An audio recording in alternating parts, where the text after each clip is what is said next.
Good evening, chat. Hello, everybody. Hope you're all having a wonderful Wednesday. Hope you're all doing great. Seriously? This is what we're doing?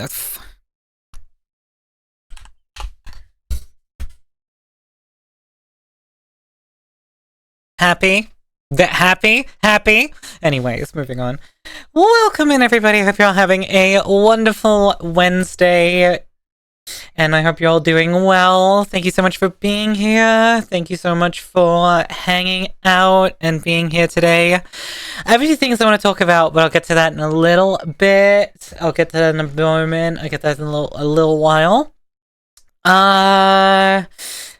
40, thank you so much for the check-in. I appreciate it. And congratulations on getting first as well.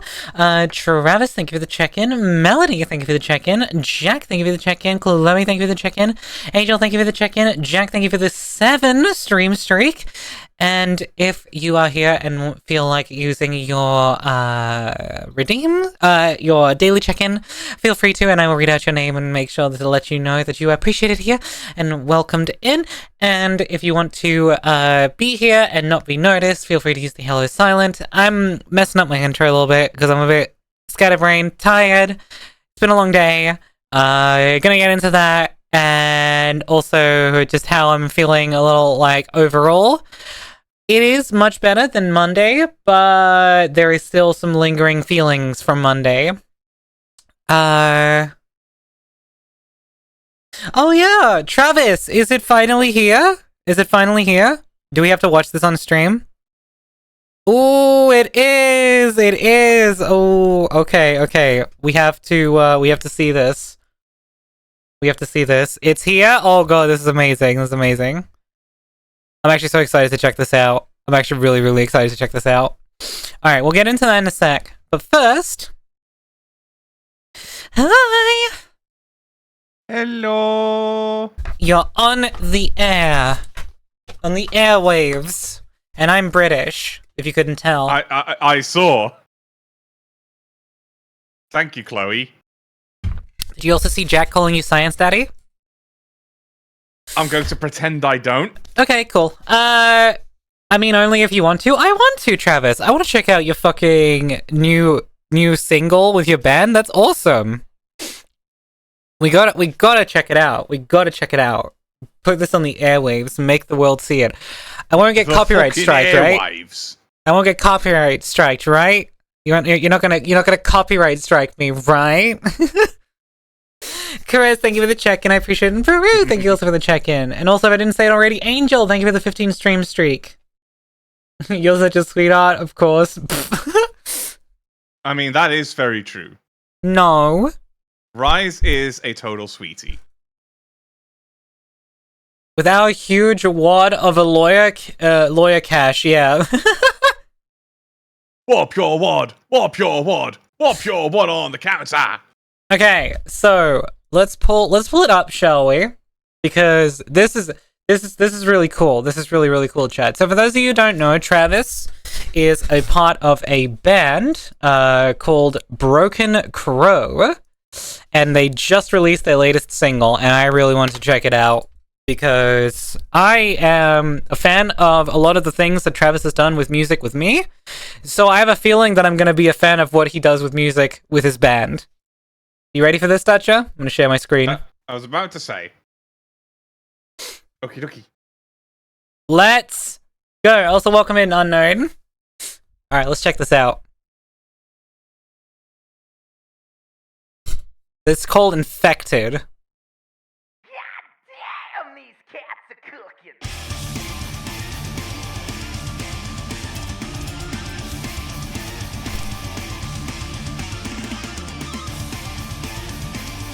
Keep in mind I am the rhythm guitarist, not the vocalist, main guitarist, but I do have a solo. Hell yeah!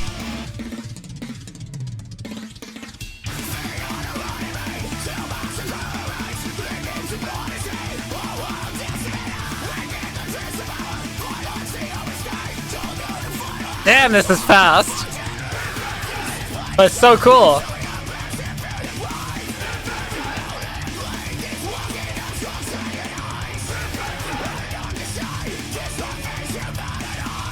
Oh my god, was that Travis? I saw a flash of him. The music video is sick. Yeah. 235 BPM, yeah.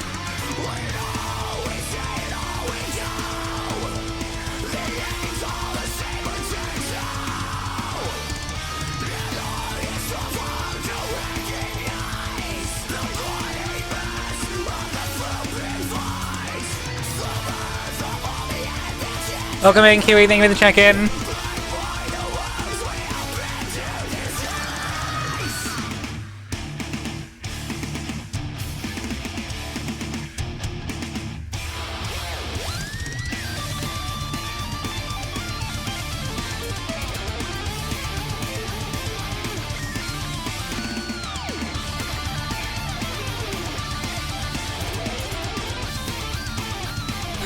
So the second guy who solos is me. I've been on the right hand of the video the whole time. I can recognize it from the hair.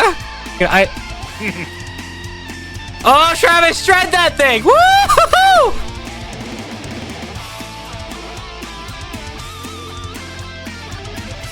Yes, sir. Oh, you're killing that, man. Nice! Oh, that chromatic scaling, that was great.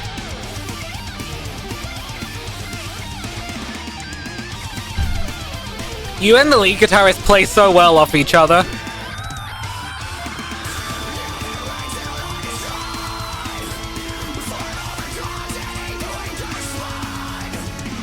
Connor is an absolute beast of a player and composer. Oh my god.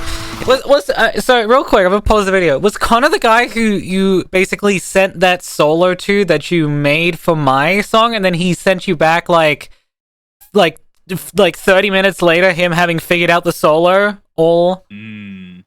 Yeah. Oh, dude, Connor's awesome. I'd love to meet. I want to meet the whole band.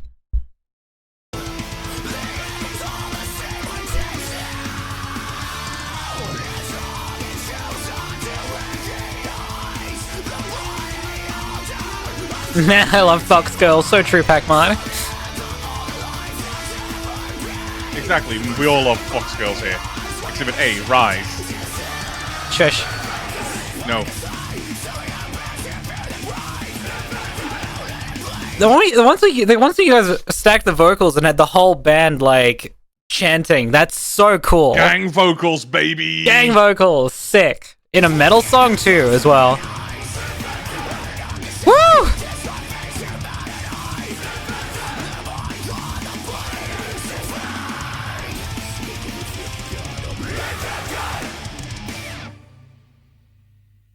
Well, I think that video went pretty good, dude. I agree, dude. The makeup's good. I think my hair added to it. I think you sound killed it. Your sound's sweet, dude. Like, Thanks. fuck, we were. Yeah. Come in. Come in, man. Hey there, dude. Hey, dude. What's up? How's it going? Hey guys, so you guys are serious about this, right? Like, you make money? Yeah, kind of. Not a lot. But. Your sound is off, you're out of time. Too many, I don't know, man. It's just all over the place. With no energy, and what's with the, what was it, a crab walk? I don't know, I'm not sure what that was. Anyway, you guys, like, Crabcore. like, don't quit your day jobs. Fuck was that? Damn. Did he suck? I think he's got a point. He might be right. I'm gonna kill myself.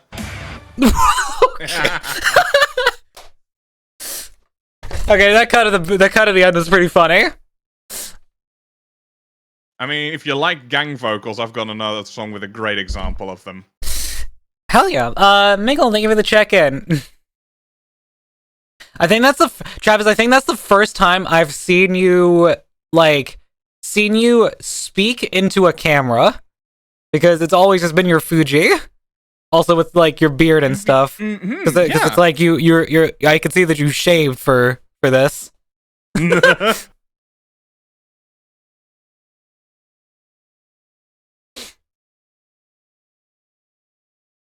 First time shaved. Gang vocals are the shit. Gang vocals are really good. Found out my family is in Switzerland right now. Ooh. Get fucking get them to bring a bunch of Swiss chocolate home. That shit's good. That is not a flattering angle. Suck? I think he's got a point. He might be right. He might be right. I'm gonna kill myself.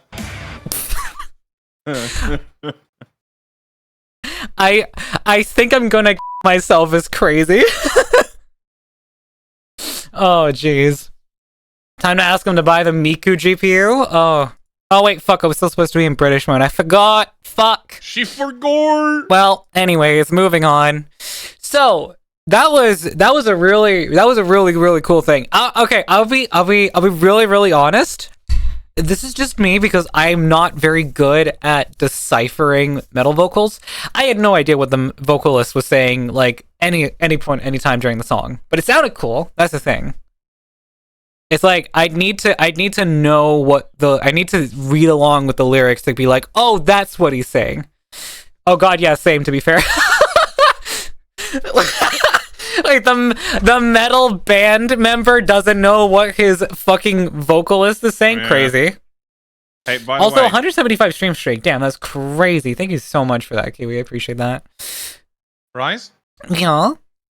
Kings of the Night World. Look it up.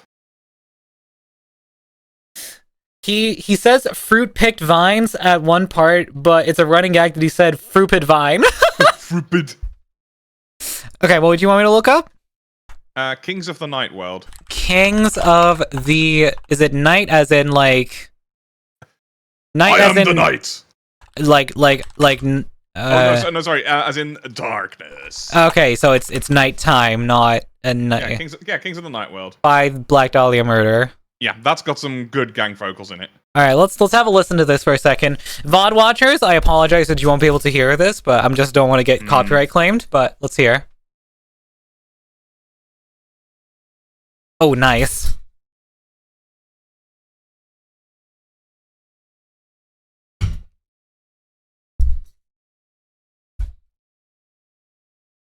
Oh yeah, I hear it. Oh, Black Dahlia Murder is fucking based. Time.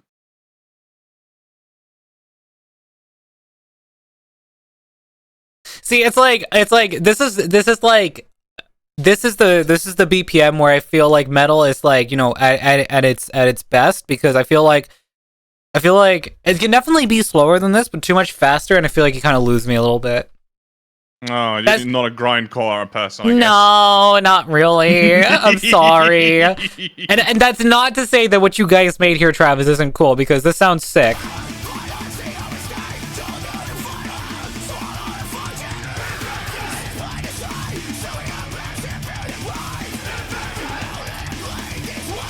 Grindcore is awful. Fuck yeah, and you, it's Travis. and I mean that's not what you guys made here anyways. Affectionately. It's not what you guys made here anyways. This is really cool. Like, it's maybe a little too fast to like what I would listen to like normally. I'm kind of trying to figure out what this sounds like. And the best I can think of is like, yeah, we make melodic death Avenged metal / Sevenfold? thrash. Yeah. Mellow death thrash. Children I was of about to say Bodom. something like Avenged Sevenfold, but with like old school thrash influence. Mm-hmm. Which, you know, that checks out.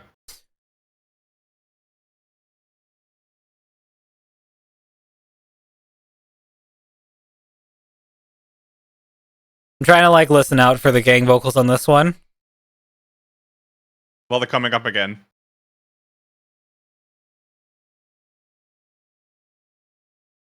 Right there. Yeah. Nice. Like, there's a line towards the end, which is probably my favorite. Death to all, and all to death. It's just like,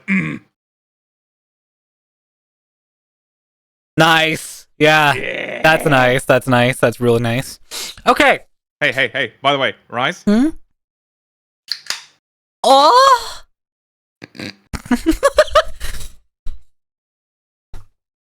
Hang on, guys, I'm going to grab a six-pack. We're going to have Rise orgasm. No, stop.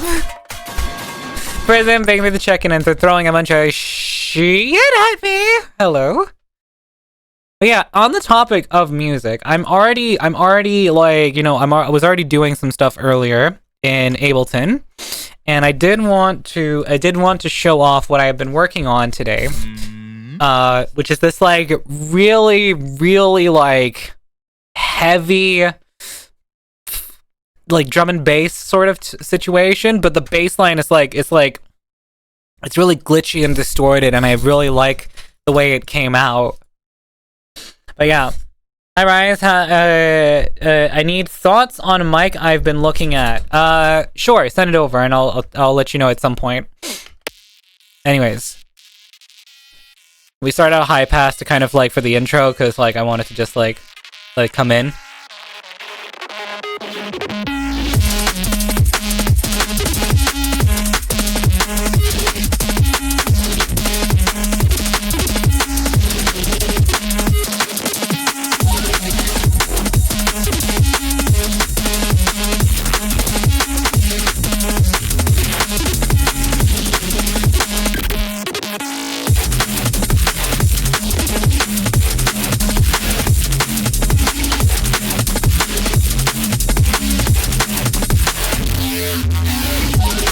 Oh, that part right there is so good. With the glitchy synth.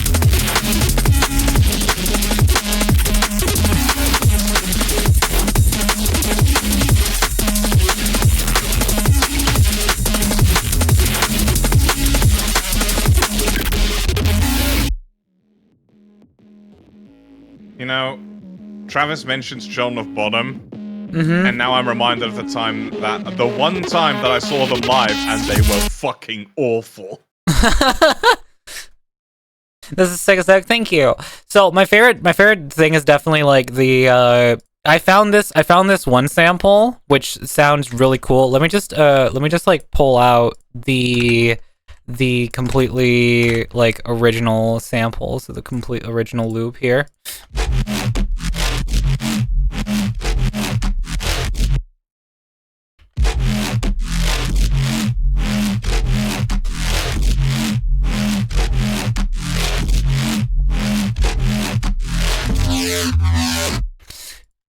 Yeah, it was extremely funny seeing Children of Bottom because absolutely nothing was happening in the crowd. Nothing. For their entire set.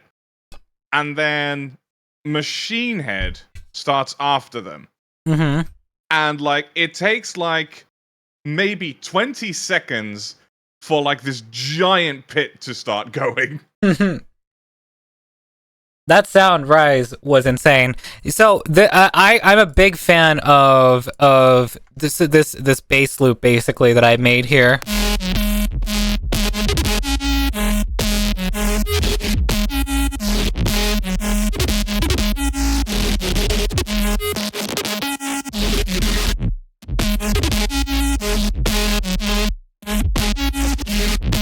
But yeah, I'm chopping it up and filling it in with other bass sounds here.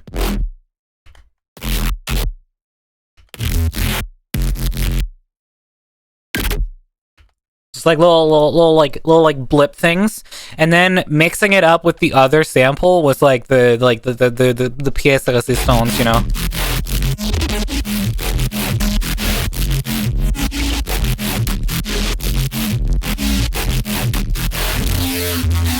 But that wow right there, that sound is so fucking it's so beefy, and I love it. And the only thing I really did to it was I pumped it up with a bit of OTT, distortion, and limiting. Oh, by the way, Travis, don't feel too bad. I did not come to see Children of Bottom. D-Mode, it reminded me of a certain song, D-Mode D, Shriek. Hold on, let me have a listen. Mode D. D-Mode. Nothing's coming up present when I search that. Is it only on YouTube? Mayhaps.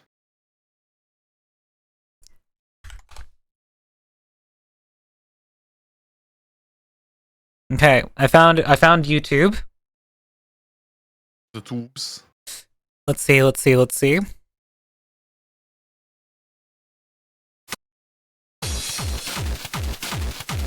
Okay, Jesus.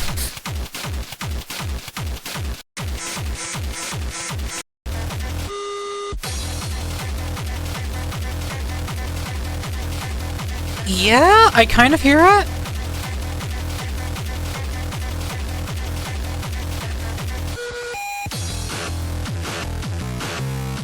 Why is the British man talking about children of bottoms? Yes, I Azzy, am thank you for the I am check-in. in fact talking about the band Boy Preggers.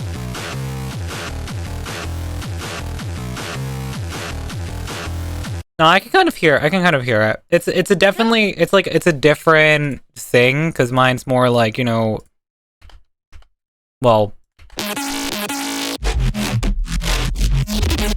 Anyways, what I wanted to show off was the sort of like the layering of like adding the different effects. So first you add in the OTT, which makes everything brighter. Then you add the distortion, and then you limit it. Where the limiter is actually not doing too much, where it's basically just cutting off those like really harsh peaks.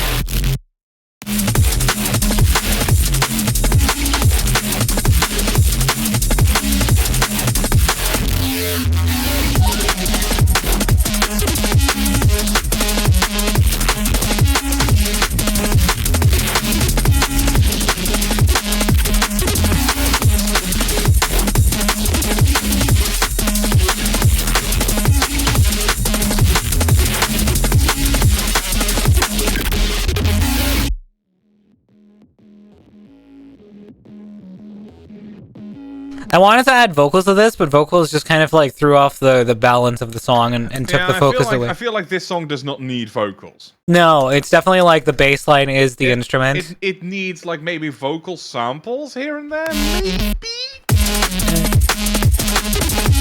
But speaking of vocal samples, because I was browsing through stuff earlier on Splice, just for the hell of it, you know, I was just having some fun going around. I found a very, very specific sample, and I want you guys to hear this sample. You guys might not recognize it immediately, but I recognized it as soon as I heard it.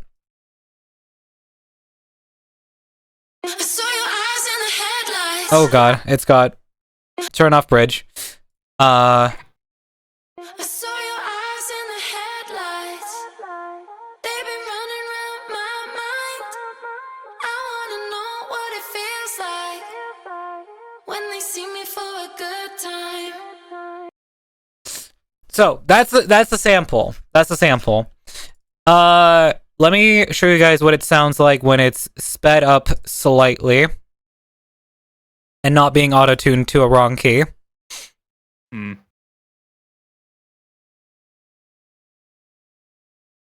I saw your eyes in the headlights. They've been running around my mind. I wanna know what it feels like when they see me for a good time. And now I'm gonna play the song. The song.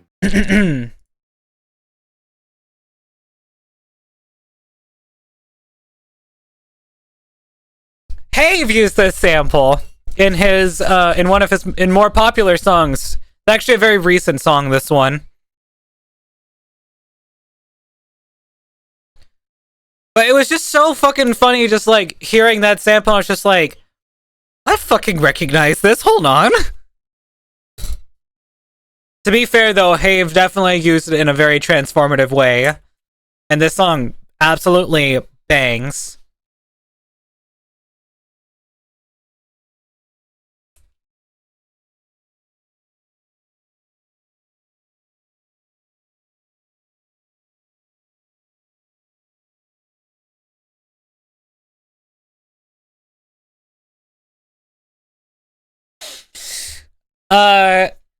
Doxing Travis, real name, Pork E. Hamsome. This would work if we didn't already dox me live on stream earlier. True. Showed his full face and everything. You're telling me your real name isn't Travis and last name is T? But no, yeah. Full name at the end too? Oh shit, I didn't even notice that. Well, we're not gonna go back and look for it, but you know, fair enough. Hey, to be fair, you decided to put that out there.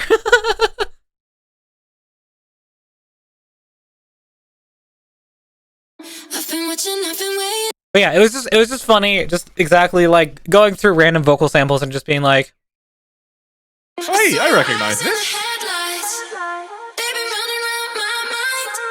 I wanna know what it feels like when they see me for a good time. anyways, enough of that. What's up? What were you saying, Dutcha? What? You said something, no? Oh, I already forgot. Okay, cool. C'est la vie? True.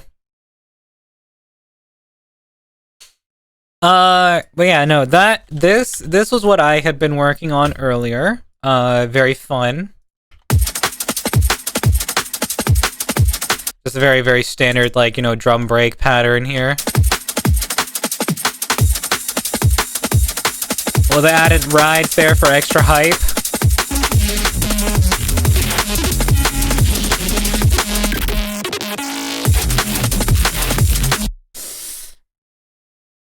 True! It is Canada Day, so happy Canada Day to any Canadians. Canada.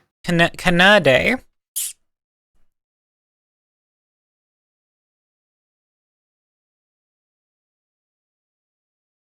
No, yeah, another one is like, you know, obviously everyone was probably there last, or not everyone, but, you know, a few people were there last stream when I made the piece out of Travis's lovely little, like, jazzy guitar sample.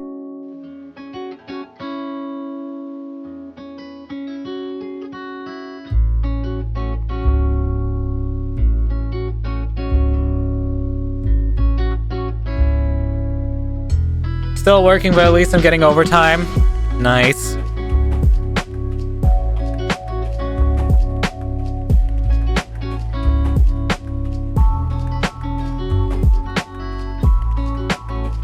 Also, I gotta say, Dutcher, your idea to make sort of like make the piano sort of like similar to Porcelain? Porcelain, yeah, was such a good call. Because it just adds this sort of like, yeah, there's this sort of like forever changing melody. This is so pretty, Travis. It's your fucking music. It's your guitar. But good on you for complimenting your own music. I don't know who this guitar player is, but he sounds handsome. I don't know who this guitar player is, but he sounds sexy.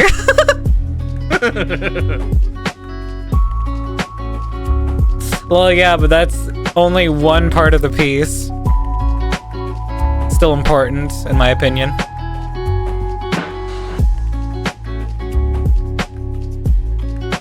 It's the whole, like, foundation for the piece. The piece wouldn't exist without it. Hold on, let's take it away.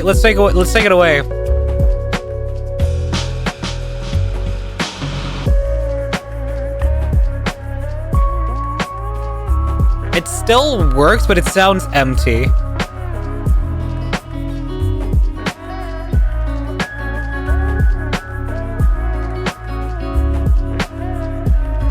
Also, I remember last time when I recorded these vocals, like my own ones to add to the piece, they were like, what, are we making moancore now? And it's just like, fuck off. I'm ad-lipping.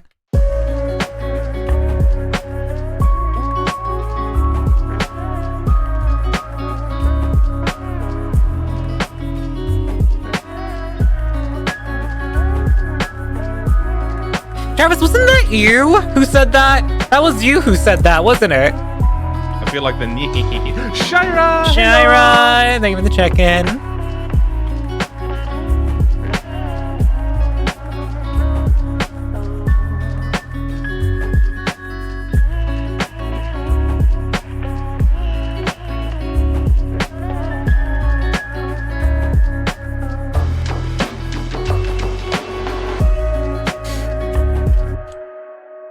No, yeah, this is fun. I really enjoyed making this piece. This one was really fun to make and produce. Anywho, back to the yapping. I would fall asleep to this in VR in 2 seconds. I'll give you music to fall asleep to in VR. And fun fact, it's already... Wait, hold on. No, it's not bad. Well, this is also great. Let me show this off because this is really important. This is culturally important video right here, chat. Culturally significant. Culturally significant video. Also, how I described how I feel earlier today to Dutcha. Or how I felt most of today. Are these for us? Let's find out.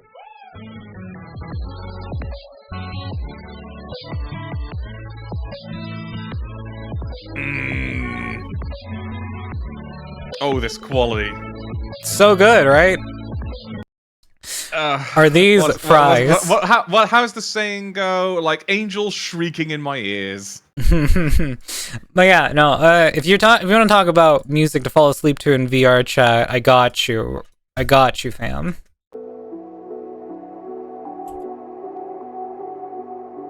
I'm still very happy that this is my most viewed work on YouTube. Why are we Virgil statusing?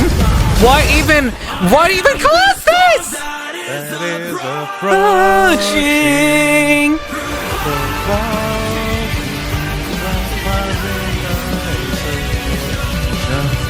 Thanks for ruining my music.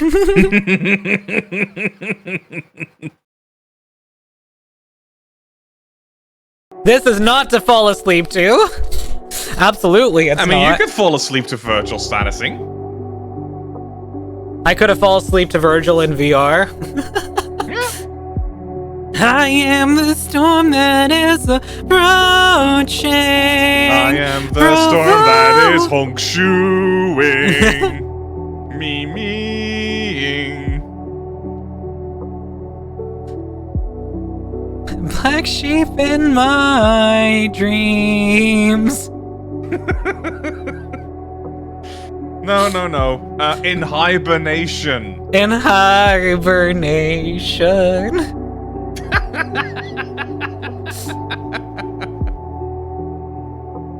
Jackpot, too slow in the fucking distance. I don't get that because I never played fucking Devil May Cry. It's really funny in my D&D game. I have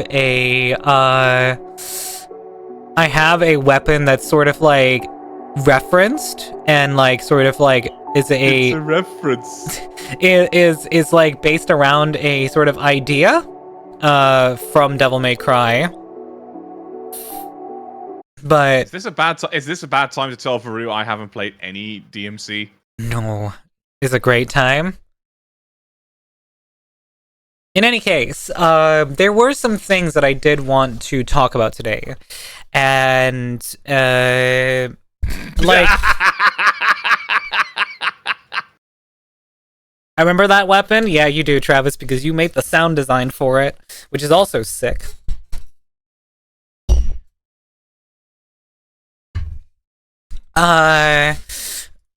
Basically, like, I've just felt really I've had a few off days here the past little like while For reasons?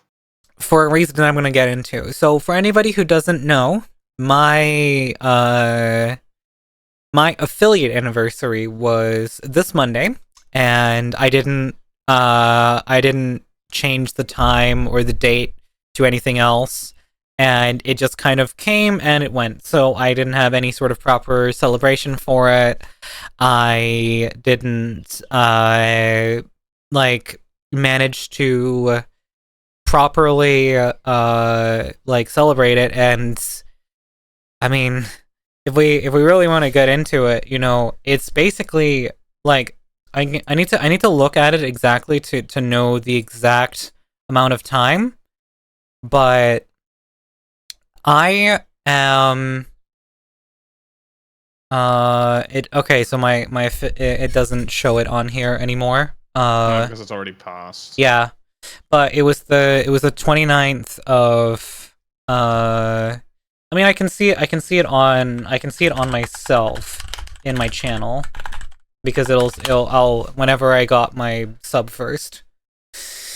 So 97 months ago,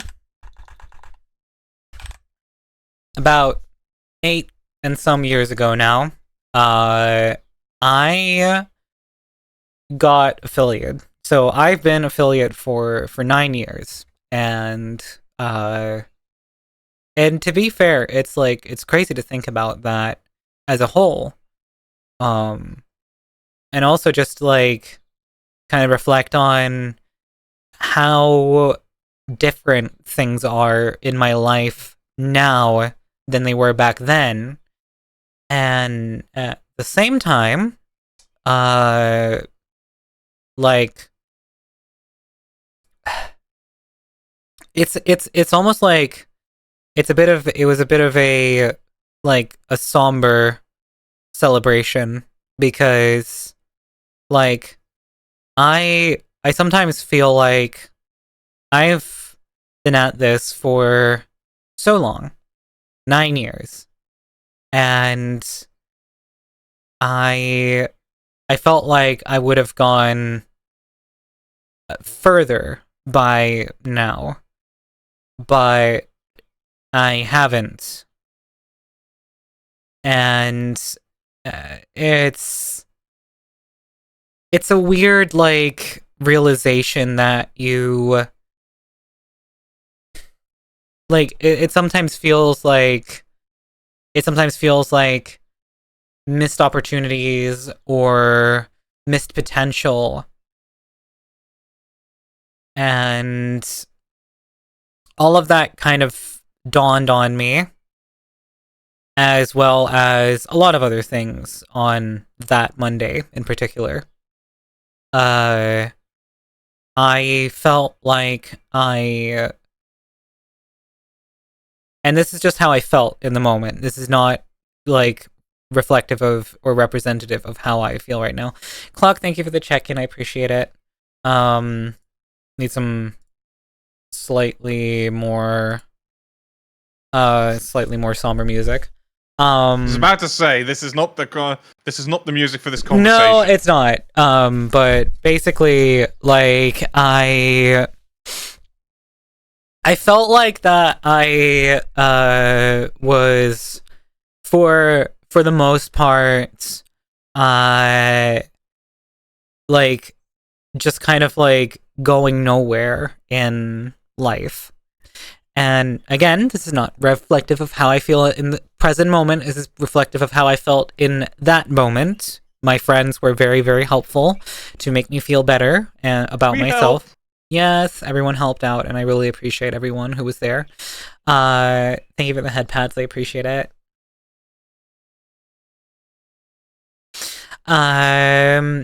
Basically, I felt like I was going nowhere in life. I felt like I was stuck. And so many things had unfolded in such a short amount of time. My workplace has just laid off a few people, not myself included, but, you know, people that I work together with, and it made me realize that my job is not as stable as I had, you know, hoped it'd be.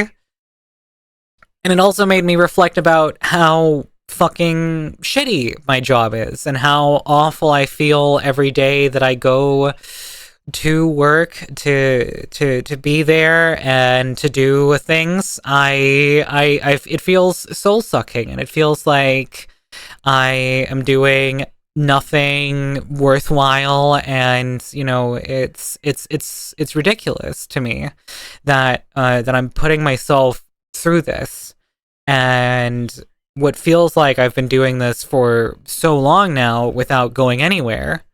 And yeah, it's very like a lot of things dawned on me, and so another thing as well is there was obviously some, as I've mentioned in the past, there were some complications with a family member of mine, my dad. He went to the hospital not terribly long ago for a very, very critical heart condition, And, well, obviously he came home and he had been healing for a while, but then, you know, just that Monday, he had complained to my mom in the morning about some, like, you know, weirdness in his chest, and it didn't feel right, and something felt off, and he felt a bit off color as well. So they went and got it checked out. He's been dismissed again from the hospital, and he's doing okay. But it's just like moments like that all piling up together. Me missing my affiliate anniversary, my dad going to the hospital, my workplace being unstable and insecure, my work just being overall sucky and everything. All of that just dawned on me on that Monday and made me feel like the most insignificant human in the world for that short period of time. I felt so tiny, I felt so alone, I felt so forgotten about. Fucking music. May I give you a song that might help? Sure. Get Better by Frank Turner.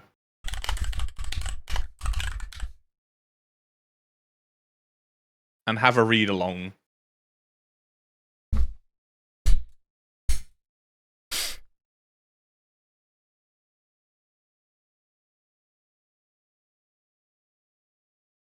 Hi, clone. We're just yapping about some thoughts and feelings right now, but I'm okay. Thanks for asking.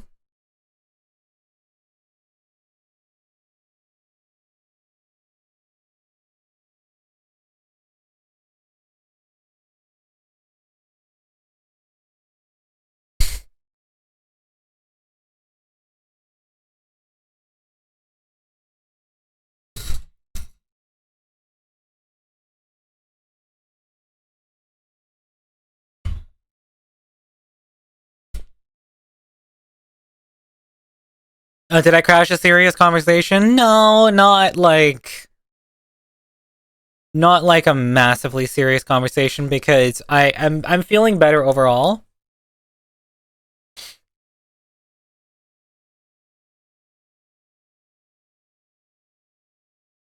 Thank you, Travis. I appreciate that. And I'm sorry about your dad.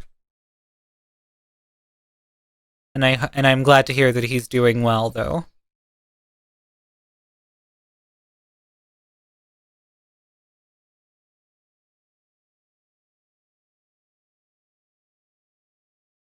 He's fine. He's back to being a little brat. I mean, yeah. Let me pause the music for a sec. So is mine.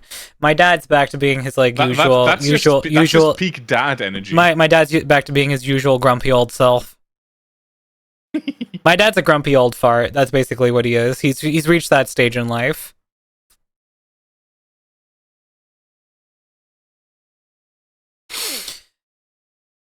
But yeah, no, it's like I feel very like ye old fart. Did you guys know that the only reason there's so many places called like ye old is not because that they were like, oh yeah, back in ancient times we said ye. Like it's because the thorn letter, which is like an old English and old like Norse like letter, was used in place of th. So it's basically like you know, it was supposed to be in place of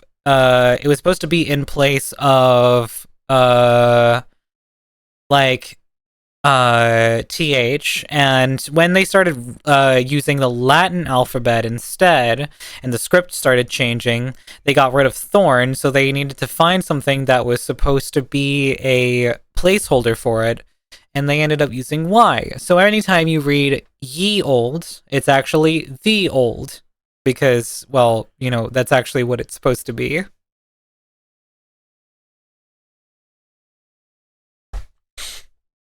But it's always fun to see. It's always fun to see people say ye old. By the way, I have to say something. I've been addicted to this song called "Take Me to the Moon." Specifically this version here by Ian Asher and Danny together, it's really, really good. Damn roses have a lot of TAs. That is actually really interesting. I know, right? I learned it from Human 1011, I think he's called on. Rise? Yeah. If you could go back to Get Better for a second, because like I feel like the bridge and what comes after is like best for you right now. Okay. Let's see. Yeah. Okay, I'm listening.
Okay.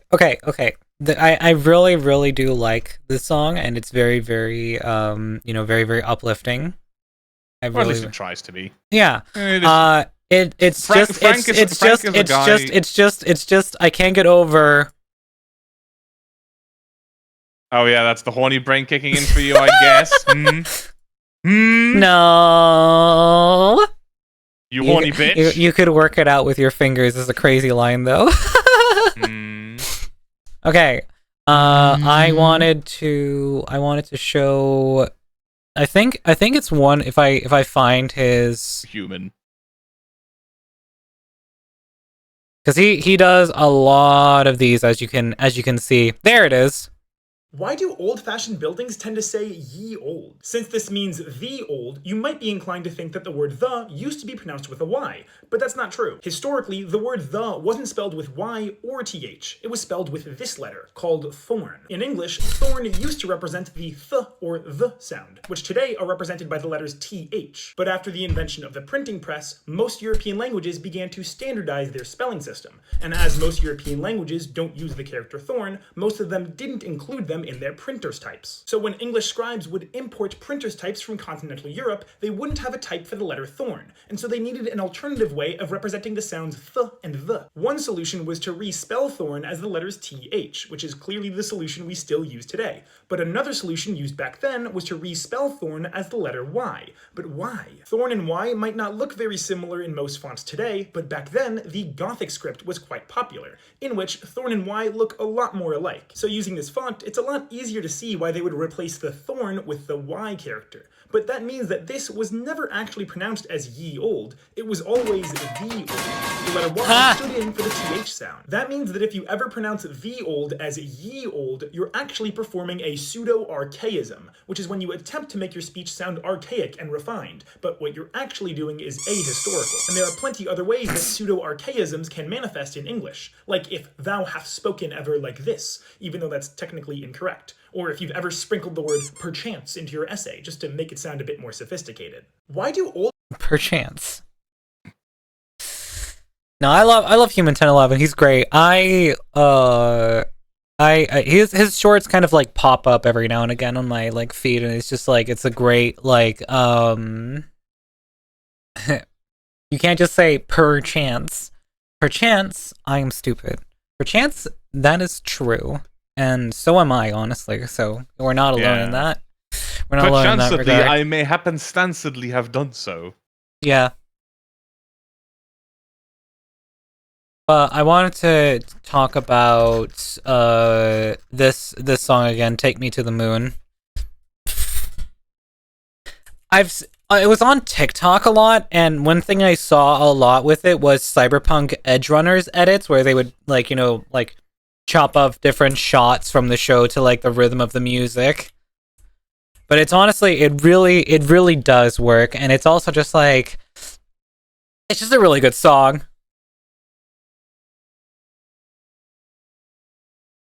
I'm a big fan of just, like, that, like electric bass sound. Perchancedly, I may happenstancely have done so. Yeah, pseudo archaicism. A very interesting concept, you know? Both fell in love. I'm more scared of what emotional slump people would have be when season 2 of Edgerunners comes this fall. Yeah, it's like I'm very, very excited to watch it, but at the same time I'm also like, is it gonna emotionally Definitely wreck me afraid. as much as the last one? But yeah, Perchance. perchance it might. Inconceivable, conceivable to the highest degree. Kingsley is voiced by Mr. Krabs. Oh wait, Clancy Brown? I guess so. Hold on. I actually Cyberpunk Edge Runners 2. I actually haven't watched the teaser. I still haven't watched Edgerunners. It's good. You should watch it. I know. Anyways, I have it on my server, okay? I know. but yeah, one thing people were talking about was like the 90s like video aesthetic for some of the shots.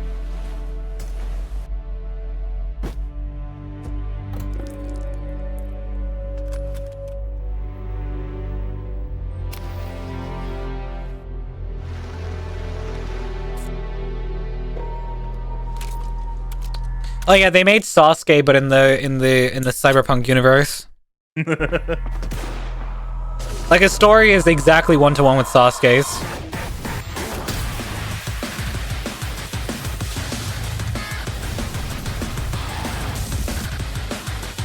Okay, the music choice for this is sick.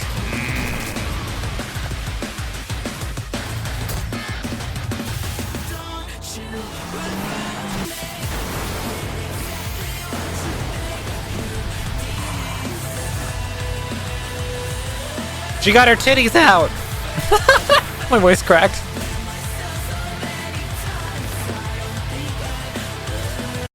Rise, we gotta make a D&B metal banger like this? True.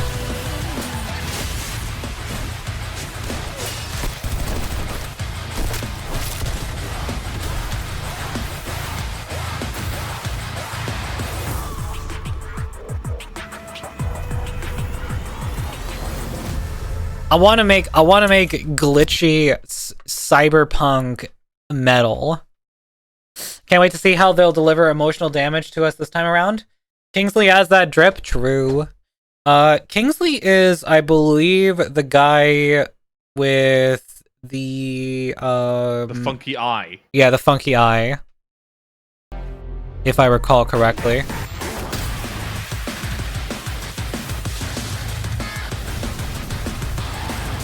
The guy with the glasses, maybe? I think it's this guy.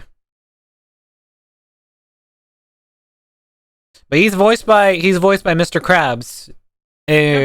Clancy Brown.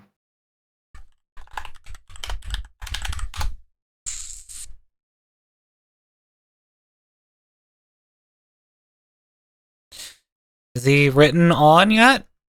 No, it might only be after the show airs. Maybe. I don't think IMDb is that quick to update, I guess. I also know Clancy Brown from Starship Troopers. Did Sasuke time travel no jutsu to the future? No, but it's alternate reality, Sasuke, and I forget his name now. Oh yeah, Jacob Webby. He made like a little like short talking about Cyberpunk Edgerunners Season 2. We at CD Projekt Red are happy to fully reveal Cyberpunk Edgerunners 2 coming this fall. Whoa, this looks amazing! I love the 90s video aesthetic. And wait, Is that Sasuke? No, that Choom's name is D, a Snake Nation netrunner who's driven by vengeance to zero the killer who wiped out his clan. Okay, so it is Sasuke, just in the cyberpunk universe. Yeah, exactly. But I'm not complaining. That sounds cool. But I can already tell that this anime is going to be traumatic. Yes, and just another friendly reminder that David Martinez will not be returning. Poor Choom was flatlined after facing Adam Smasher. Okay, wow. You just had to remind me about that, didn't you? Same with Rebecca. She got 0 too. Bro, Fucking chill. hell. Why are you bringing this up? Because Night City isn't for happy endings. Even when you're chromed out, you're just another gonk waiting to get whacked by corpo rats. And season 2 is no different. That sounds brutal, but I'm excited. God damn it, spoiler for season 1. Honestly, at this point, if you haven't watched season 1, you're fucking... You're not excused. I'm sorry. You're fucking... The best anime adaptation of a video game is about to return. Dude, Rebecca's like end was so brutal. Oh yeah, the official promo for... I can't even describe it. There are doors everywhere. We don't know where. They just keep happening. Backrooms, everything must go. Edition. This is the extended version, right? Yeah. Interesting. Interesting that they're putting it back in theaters. So it's like we're going back into theaters. We're going back into the rooms. It's just funny that I knew a lot of people who haven't seen it here. Well, too bad. Spoilered and foiled. Your plans are foiled to watch the season. To be fair, I honestly got it spoiled for me too. Like people kept saying like, oh, it gets really, really sad, and I was like, it's because someone's gonna die, isn't it? And it's like in my mind I already knew I was already like, you know, fully like aware of that happening. And it was just like, well, alright, cool. To be fair though, I did think it was Lucy who was going to die and not David.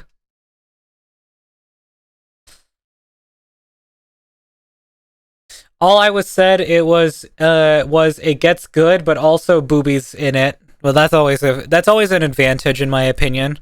And there is boobs in something, or boobs on something is also an advantage. Yeah.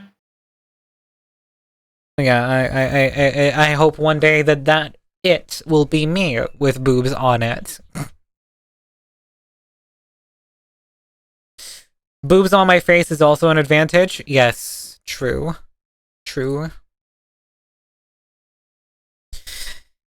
thing is that I don't know if well actually no, I have experienced boobs in my face, but what it's more so the case is that like I wonder if I'll ever get to, well I probably will, but you know, I can't wait for the day that I get to shove my boobs into someone's face. You know? It's like that's the thing. It's like, you know, that's gonna feel really like feminizing, you know? Just doing that. When and where, Rise? When you're older, Prism. I say as he just turned 20.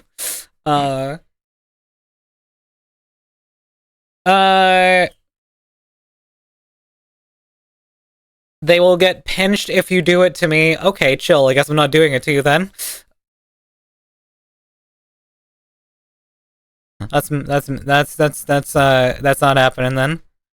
But yeah, I'm very, very like I'm looking forward to a lot of things, you know, media wise and all sorts of things.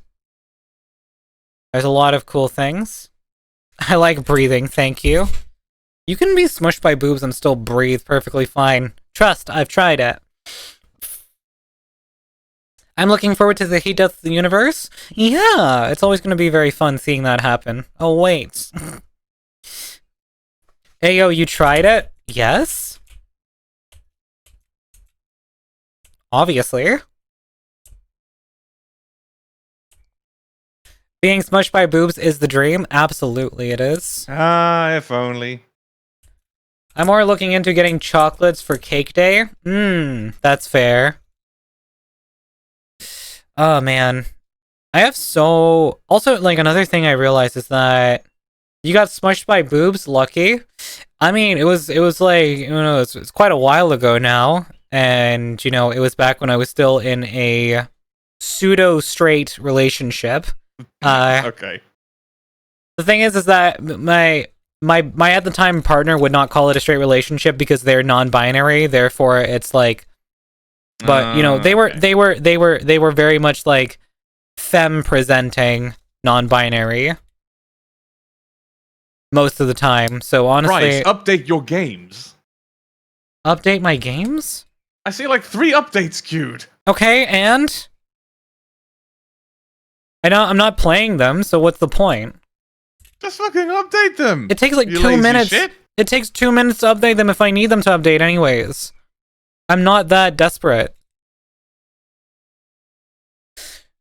Is it normal to get hungry fast even if you eat 2 packs of noodles? Well, yes, because noodles aren't exactly satiating. I'm sorry to tell you that. No, they really aren't. They are really not satiating. They might taste good and they might, like fill you momentarily because the carbs kind of bloat a bit, but then it's like, yeah.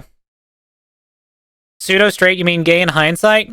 No, I just mean that it was never like considered fully straight. But I guess you could also say, because at the time I was also figuring out my gender identity and I came out as bigender around that time.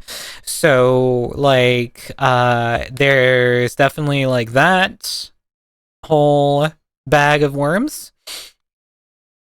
Fuck, I don't know what's available in the fridge. There's cereal, but really at 3 a.m. Cereal at 3 a.m. goes kind of hard sometimes. Yeah. Carbs are the easiest thing for your body to digest, so they are the least satiating. Proteins and fats need to be broken down into sugars for your body to process, so they satiate longer. That's why people say eat your protein. Chew that meat. Get your meat. Chew that meat.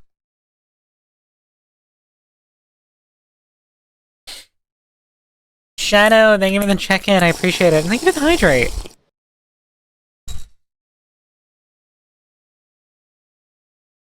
Can I offer you an egg in these trying times? Eggs are also a really good source of protein.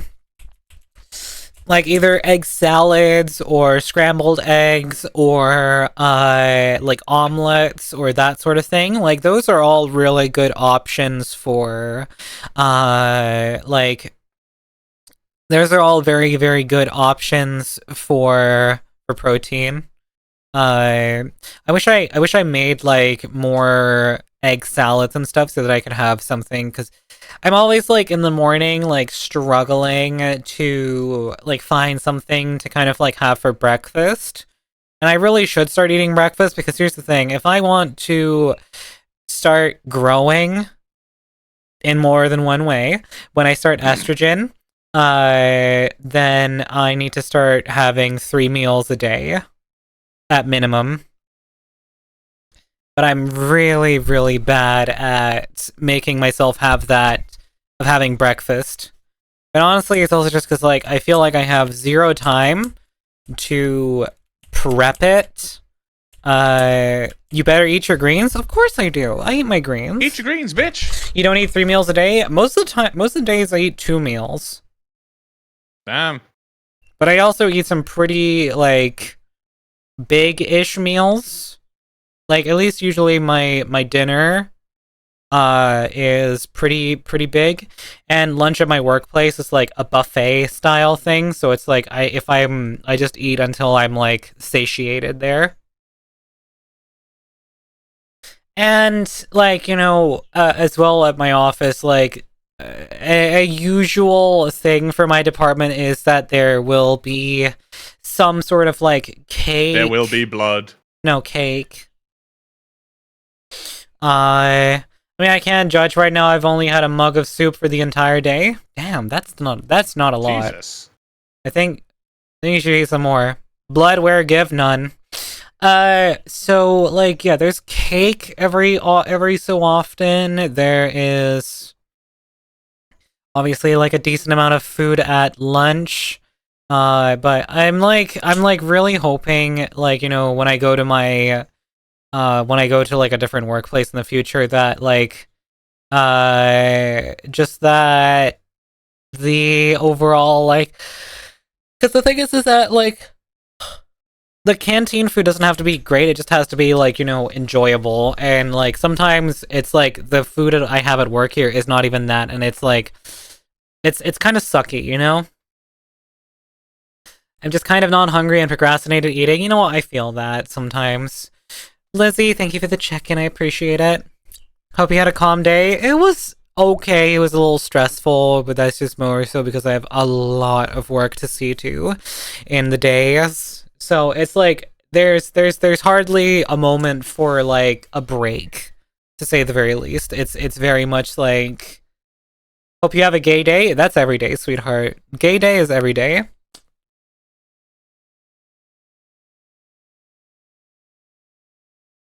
But yeah, no, it's definitely like, you know.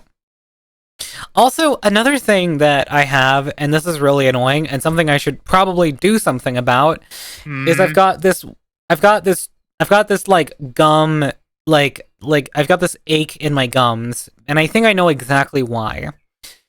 So, for anyone who doesn't know, and this is probably most people because I've never talked about this before, I still have all of my wisdom teeth.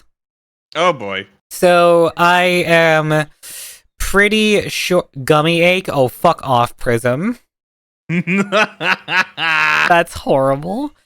But yeah, I have this ache in my gums, and I'm pretty sure it's my wisdom tooth. Like at least in the upper left side of my mouth.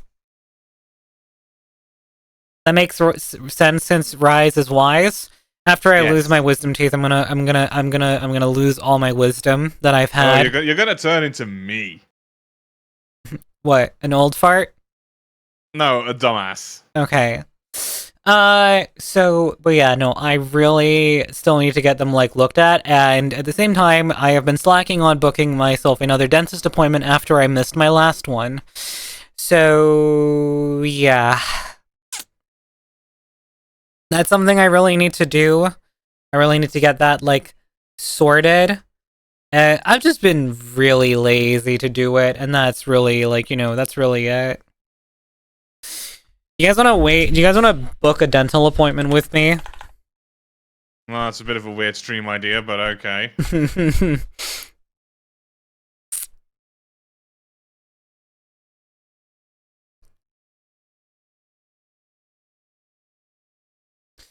The thing is that I still have, you know, obviously, like, I have the advantage of still getting free, what's it called? Free dental. Yeah, free dental until I'm at least 21. So, yeah. But I really need to, like, book a time for sure. Well, actually, I think I picked the worst time because they're going to be going on summer vacation on Friday this week. So they're going to be closed the entirety of summer. Anything is free if you eat uranium. Lazy is not equal to overwhelmed. Well, I mean, no, it's not, but you know, I have been lazy to book it because it's something I've been meaning to do for like almost a dare I say about a few months at this point. So yeah.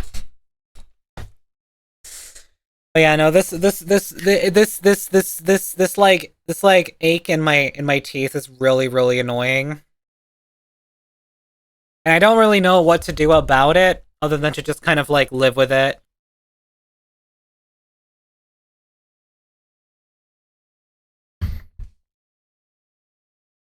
Because it's like, just moving my mouth in certain ways is enough to make it, like, hurt now in that specific region. Which is really annoying. Mouthwashing with salt water can help if it's swollen or infective. That is true. I haven't done that yet, and I probably could do that. That probably would help at least a little bit with, like, just getting it to go down slightly, because it's very irritated right now. And that's what I'm feeling. So I definitely could try that, see if it helps at all. Thanks for the idea, Varu. I appreciate it.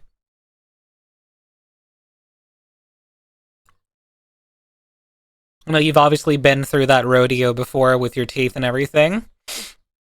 It was obviously different, but, you know, it's still sort of like a similar concept.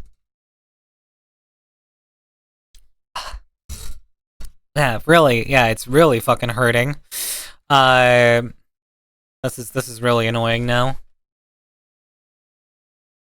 I might see if I am able to, like, just snatch, like, one of the final times. But I doubt it. That would mean I'd have to get a time tomorrow morning. Ew. Which I don't think I can.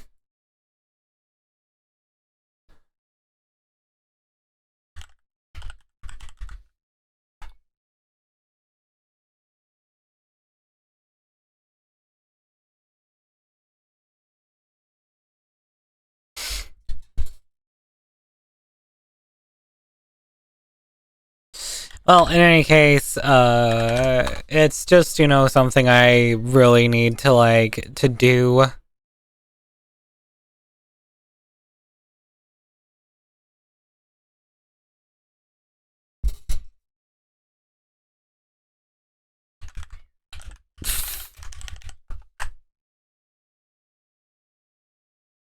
It's something I just need to take care of and make sure that it happens. Apologies for my model being frozen.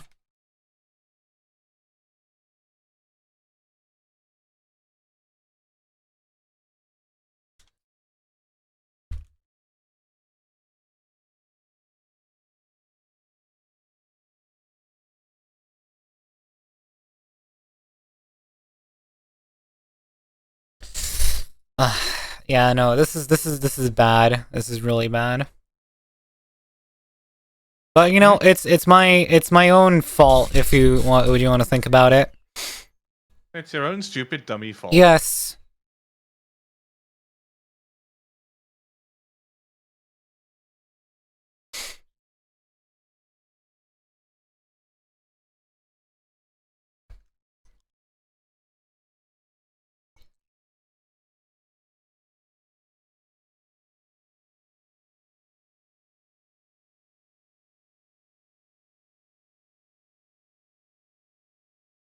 Oh, great. The first next available time is in in September.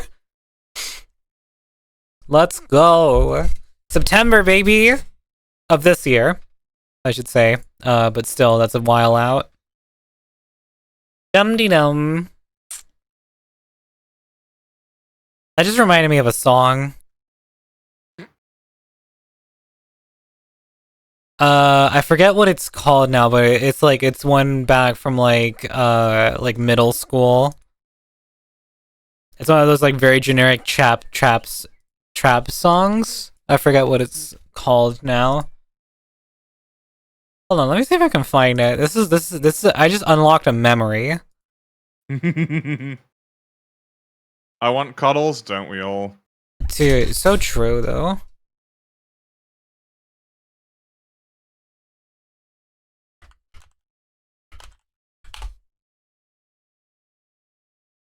Is it this one?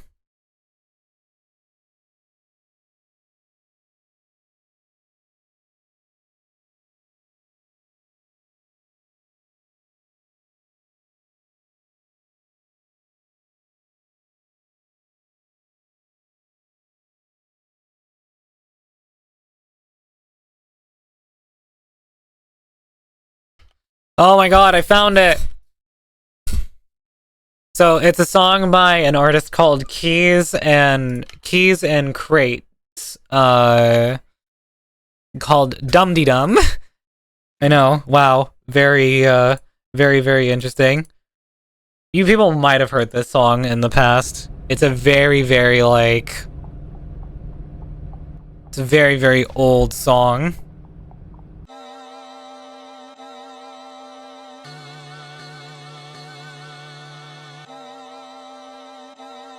This is 10 years old now.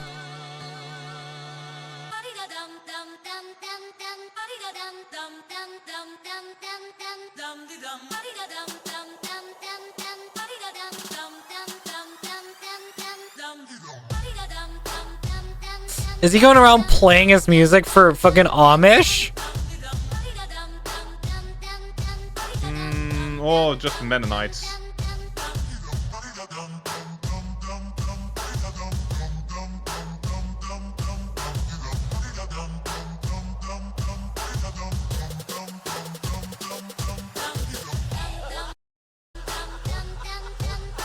Anyways.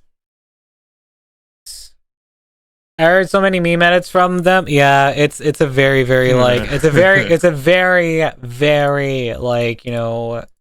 Meme song. It's a very meme song because it, you know, it just has that perfect, like, energy to, like, to meme stuff with.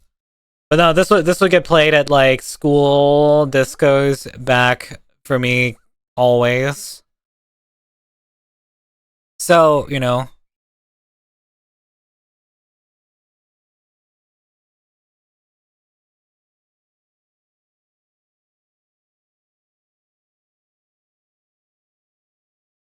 Looks like there is new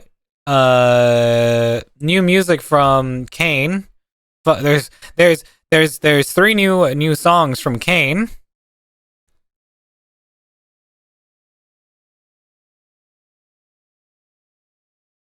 It's actually interesting seeing that Kane has just been releasing like new music. Just kind of like here and there as he kind of wants to.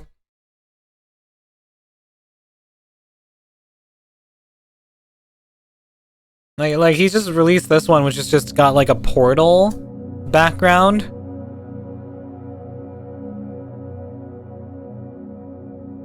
Oh fuck, we're getting a Portal movie. Hi, Ampus, welcome in. Not having Discord is pain. At least a Rage Room and VRC exists. You know what? That's fair. That's fair. I get the ban is really annoying for you, Kiwi, and I'm sorry that it's the case. What did Kiwi do? Kiwi's country banned Discord. So they can't use it. Imagine Portal movie. I mean, what would you think if Portal would get a movie rise? I think it would be cool, but it has to be done right, and that's the thing. Like, let me show you guys. There's this like Portal short film. This one. Which kind of has like the right like gritty feel that I would expect from like a Portal movie, you know? Everything else kind of feels like it would be like too commercial. It needs to have this sort of like really like dark feel. No, not necessarily. Well, not dark, most but most of Portal was pretty bright. Yeah, okay, maybe not dark, but it needs the like isolation feel. Which this movie I feel encapsulates really well.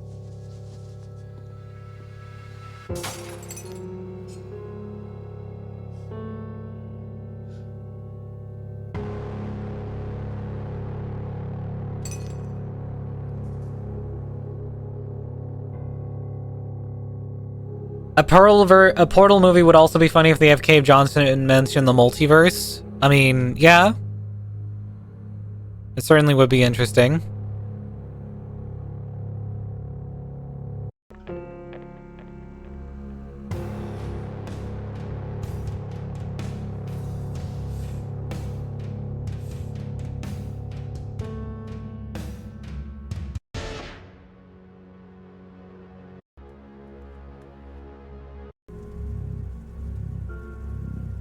But they need the isolation feel.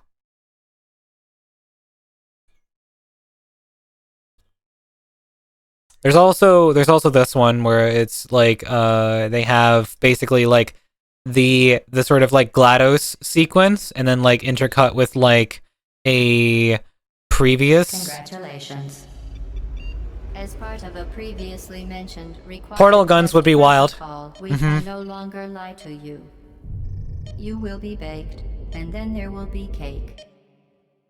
Thank You will be for baked, aka participating. me on a Saturday night. All apertures AKA all of us in this heat. will be operational up to 4,000 degrees Kelvin. Goodbye. 4,000 degrees Kelvin. What are you doing? Go back to the recovery annex for your cake. Quitting at this point is a perfectly reasonable response.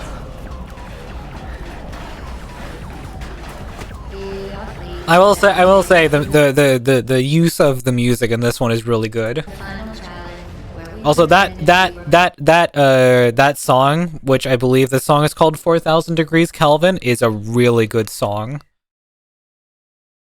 K-Work has been destroying me. Is this a legit movie coming out? No. This is just like, you know, it's like we're hoping for something that probably won't happen. Fingers crossed, we call it.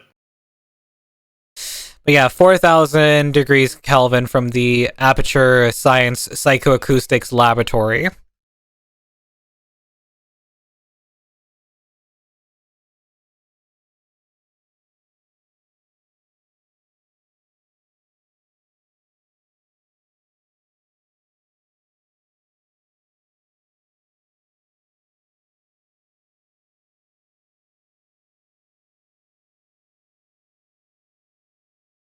Right, be back in a little It's bit. a very Grab your like cool vibe. Yeah, feel free to, no worries. drinky. See ya, bye. Science daddy needs sippy. If that's what the psychoacoustics are cooking up, I don't know what the psychoelectrics are doing.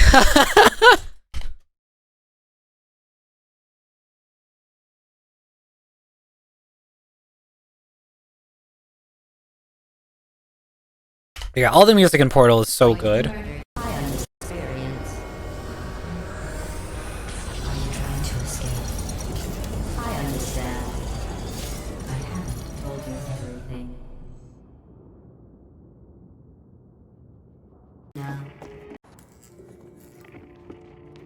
I'm going to be honest with you now.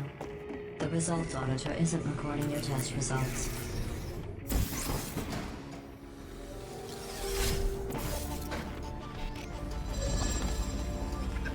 Still Alive was such a bob, they put in Rock Band when it was the coolest thing. Oh, hell yeah, that's awesome. Are you curious? If you are wondering what happened, I flooded the enrichment center with a deadly neurotoxin.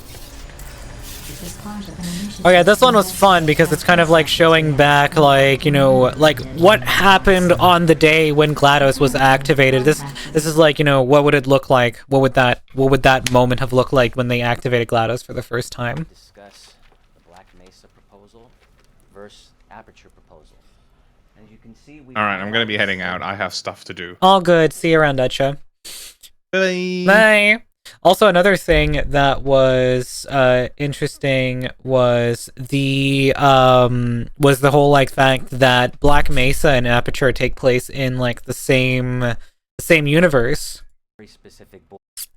You think Portal would work as a TV series or movie? I think honestly, subjecting one of the most iconic games of all time to a TV series budget and TV series like deadlines and like pipeline is kind of doing the whole work injustice. So I would say definitely movie, where they do like a full motion picture and they work on it for like a few years and give it the time it needs to develop properly and everything. Bullet points.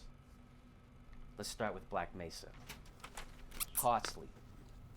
Overpaid personnel, limited scale of ambition. $10 billion annually. We move on. Here at Aperture, we'd like to present to you our genetic life form and disk operating system. We call her GLaDOS. That guy looks awfully like he looks a really lot like Steve Carell for some reason. Like Steve Carell when he was younger. Just a tidbit, you know. Not like fully, but that he just looks a bit like him. The frontier of AI technology, and GLaDOS, she's going to be our pride and joy of Aperture. She's highly intelligent. I want close to human as you can get. Yeah, you know, she then it's like she takes over the system and starts doing shit. Issue here. No cause for alarm.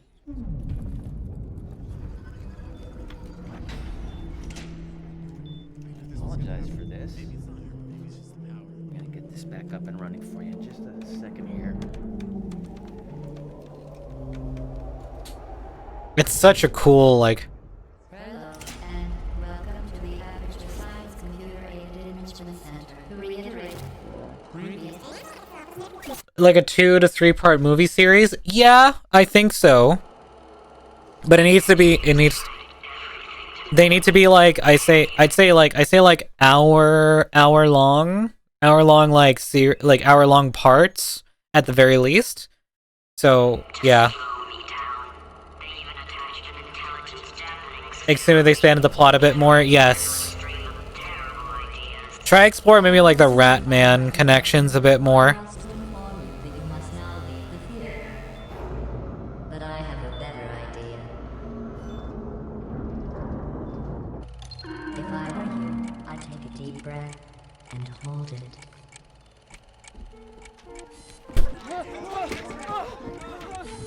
Security, unlock the doors! Warning, door corruption at 75%. Please prepare for emergency evacuation.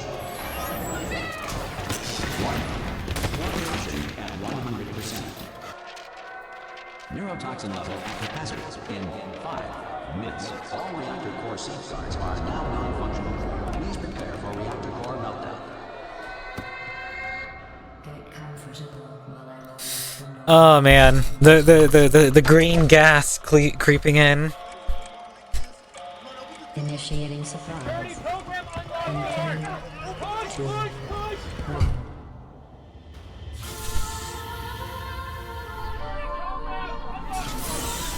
And just the inclusion of the ending like song with like the turrets from the end of the To ensure that sufficient power remains for core testing protocols, all safety devices have been disabled. Don't go anywhere. I was going to kill you fast. You can't keep going like this forever, you know. You don't know what you're doing. Think about this. For science. Don't do it. Don't do it. Alright, please tell me you've played Portal 2 and finished it. Portal 2 was the first game I ever played on Steam. Not Portal 1, Portal 2. I'm going to kill you. And it was really, really good. I really, really enjoyed it. You're angry. I know. These tests did me too long. I don't suppose you have. Fair, the ending chorus song always brings me to tears. It's very, very beautiful. It's very, very beautiful. Things that you're going to regret. But I think we can throw differences behind us. For science. You monster. The cake is a lie. You survived. That's interesting. It's been a long time. Yeah, no, it was always great with these like these Portal fan movies. I really, really, really enjoyed them. But there's also a very, very like very recent take on the Portal thing. And what it was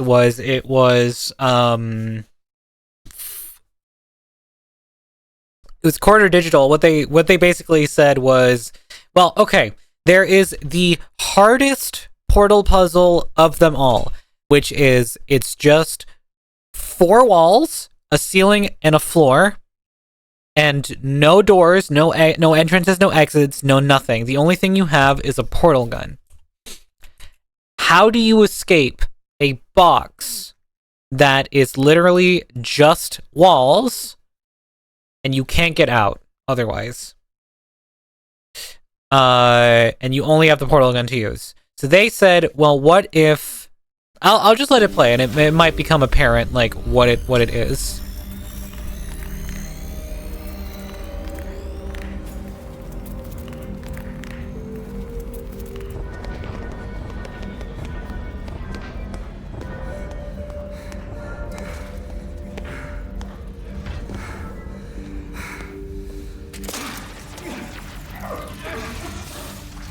Oh, interesting. They changed color. What could that possibly mean?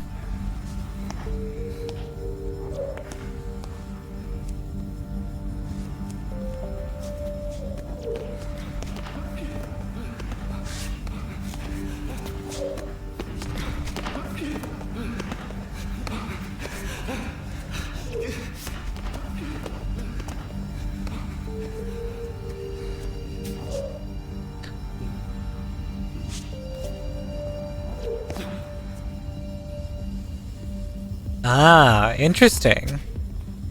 So there's some sort of desynchronization.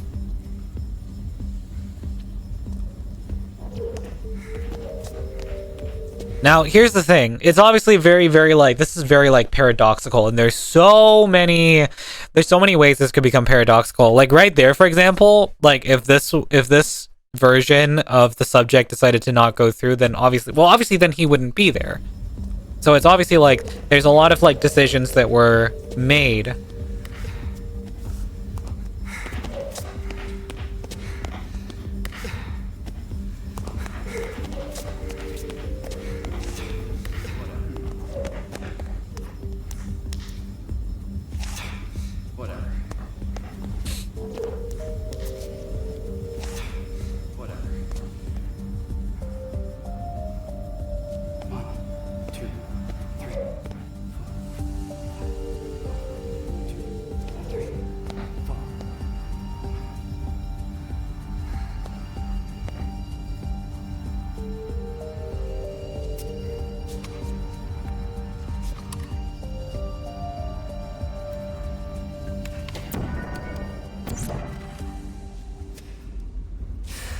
Well,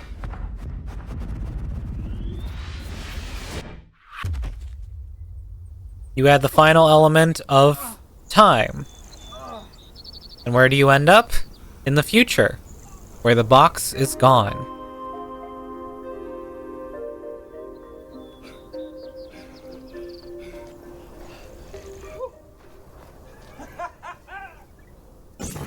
Hey, are you having trouble wrapping your head around this time travel thing? I certainly did. Come see how we figured this out on the Corridor Crew channel, plus a little peek at how we did the visual effects using a robot arm.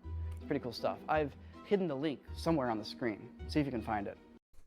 Do you remember the game Portal? You shoot an orange portal. It's a very, very interesting subject, and I really, really, like, enjoyed it. Amazing concept. Except there's one thing that's always bothered me. Moving through space is only half of our reality. What if these portals could also move you in time? What if you could desynchronize your portals so that one put you a little bit into the past and one put you a little bit into the future? What would that look like? Well, I'm going to use all of my effects skills, some unconventional film engineering, and the most precise choreography I've ever had to do to show you this idea brought to life. Yeah, that's another thing. The choreography for this is very, like, very... trapped in a concrete room with no doors, no windows. But you have a portal gun. Can you escape? Ever since we made the Gravity Gun short film, I've been wanting to follow it up with a Portal Gun short film. And this is the challenge I wanted to set for myself. The game Portal puts you through an ever increasingly difficult series of escape room puzzles. But what if we jumped all the way to maximum difficulty? A concrete room with no apparent ways of coming in or out. A blank cube. In a situation like this, all you can do is teleport from your prison to your prison, no matter where you place a portal. Unless your portal gun malfunctions so badly that now it works in a new dimension. Time. Let's say that entering this portal puts you 5 seconds into the future. Let's say that entering this portal puts you 5 seconds into the past. So what would happen if you threw this ball through one of these portals? So if I throw a ball through this portal, okay, you guys were talking about this earlier, and my brain shut down a little bit. So if you walk through this, come out here 5 seconds in the past. Wait, it would... If I threw it there, so it would, but what if I did, if I threw it this way?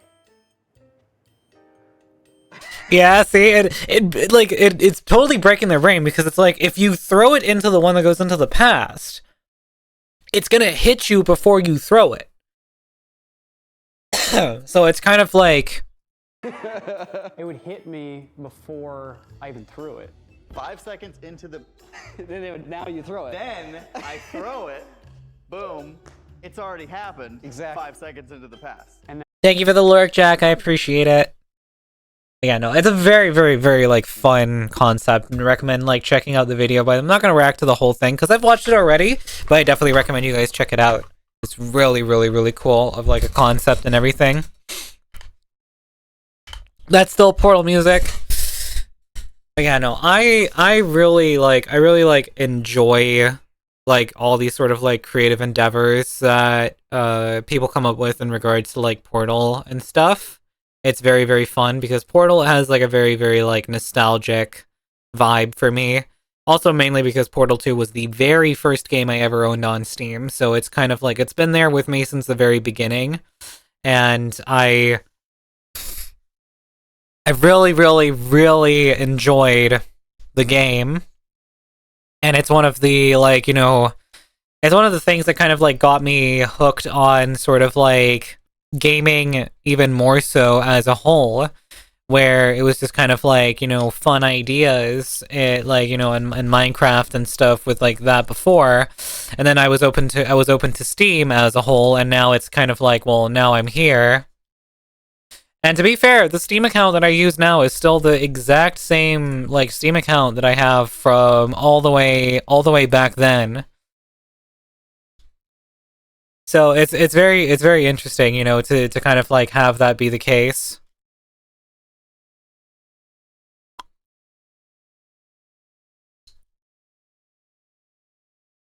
So this Steam account is actually, like, really, really old when you kind of think about it. Like, this has been with me for such a long time.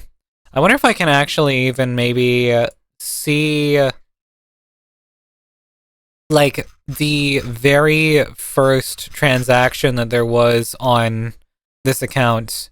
Okay, so the very first thing I bought, because technically the first thing I did for this account was not a transaction. The first thing I did for this was a frickin' what's it called? The first thing I did for this was activate a code.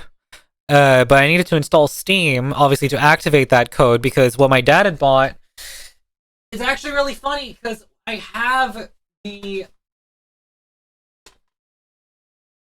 the case right here, which had the thing in it. Basically, it was a PC installation disc for Portal 2. And it's even funny, this case is so retro. It's got like the old Mac logo on it, PC DVD-ROM, and it says EA Classics on it, which is really interesting. It's very fun that this is like, you know, this is for some reason sponsored by EA, and it's a very, very, like, you know, yeah, I got this, and I plonked it into the disk drive, went through the setup process for Steam, and then it kind of like automatically installed Portal 2 as sort of like a manual thing. Yeah, system requirements. This one says Windows 7, Vista, or XP. Dual core CPU, dual core 2.0 or higher, or AMD 64X2 or higher. RAM 1GB XP, 2GB Vista. Hard drive at least 7.6 gigabytes of space. Video card must be 128 megabytes or more, and should be a DirectX 9 compatible with support for Pixel Shader 2.0B. That's some crazy specs on there, man. It's fucking fun to read that and just be like, damn, that's all this game needed to run back in the day.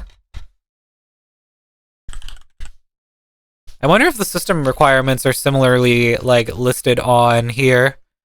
Yep, it's the exact same specs on Steam, which is actually really fun. The exact same specs that the other one needed. It has not changed. It has not changed in the it has not changed in the slightest.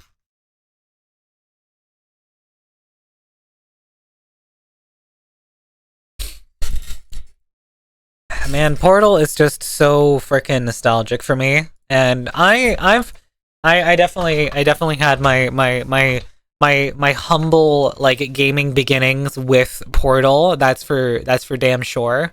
So I've obviously like thoroughly enjoyed, and I've also enjoyed obviously other games from Valve as well.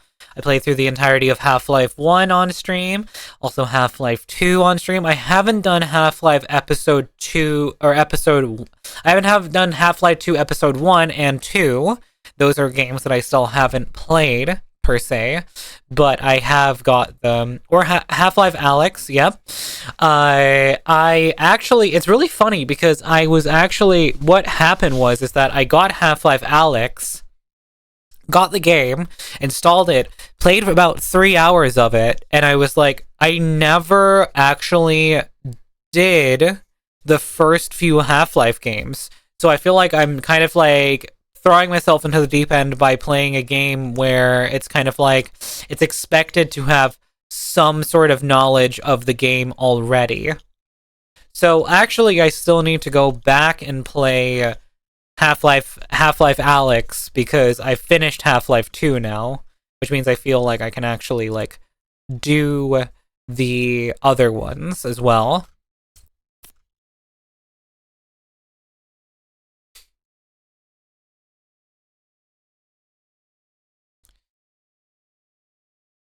That's interesting. Oh, I accidentally started Half-Life 2, Episode 2.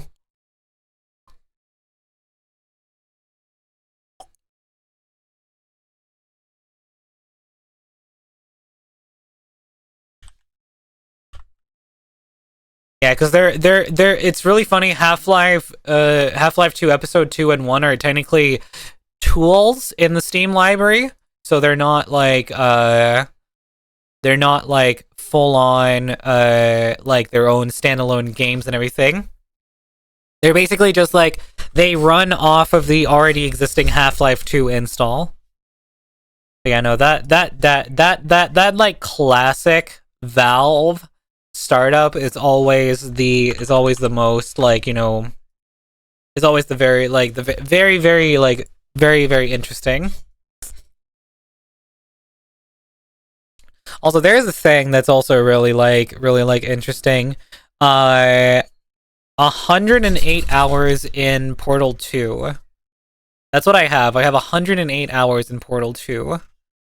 And funnily enough, 0 hours in Portal, the original game, because I never played the first one. And then also, if you guys don't know, Portal Stories Mel, also a very fun one.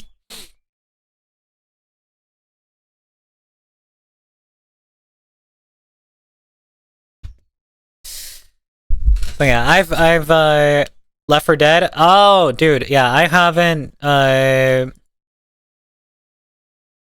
Still impressed me. The best pathfinding AIs made from Valve when they made Left 4 Dead. Yes, true. Next Spot AI, which is kind of like the navigation tool that was invented by them, and then that's also kind of like led to the because everyone always also kind of like thinks about whenever they hear the word Nextbot, it's also kind of like we end up talking about the very the very like, you know, the very like big trend that kind of swept, which was all of these like neck spots, which is like, you know, all of these videos where people basically just like, you know,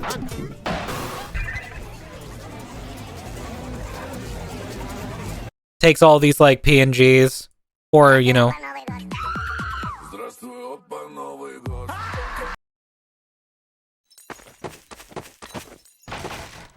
but just like, you know, the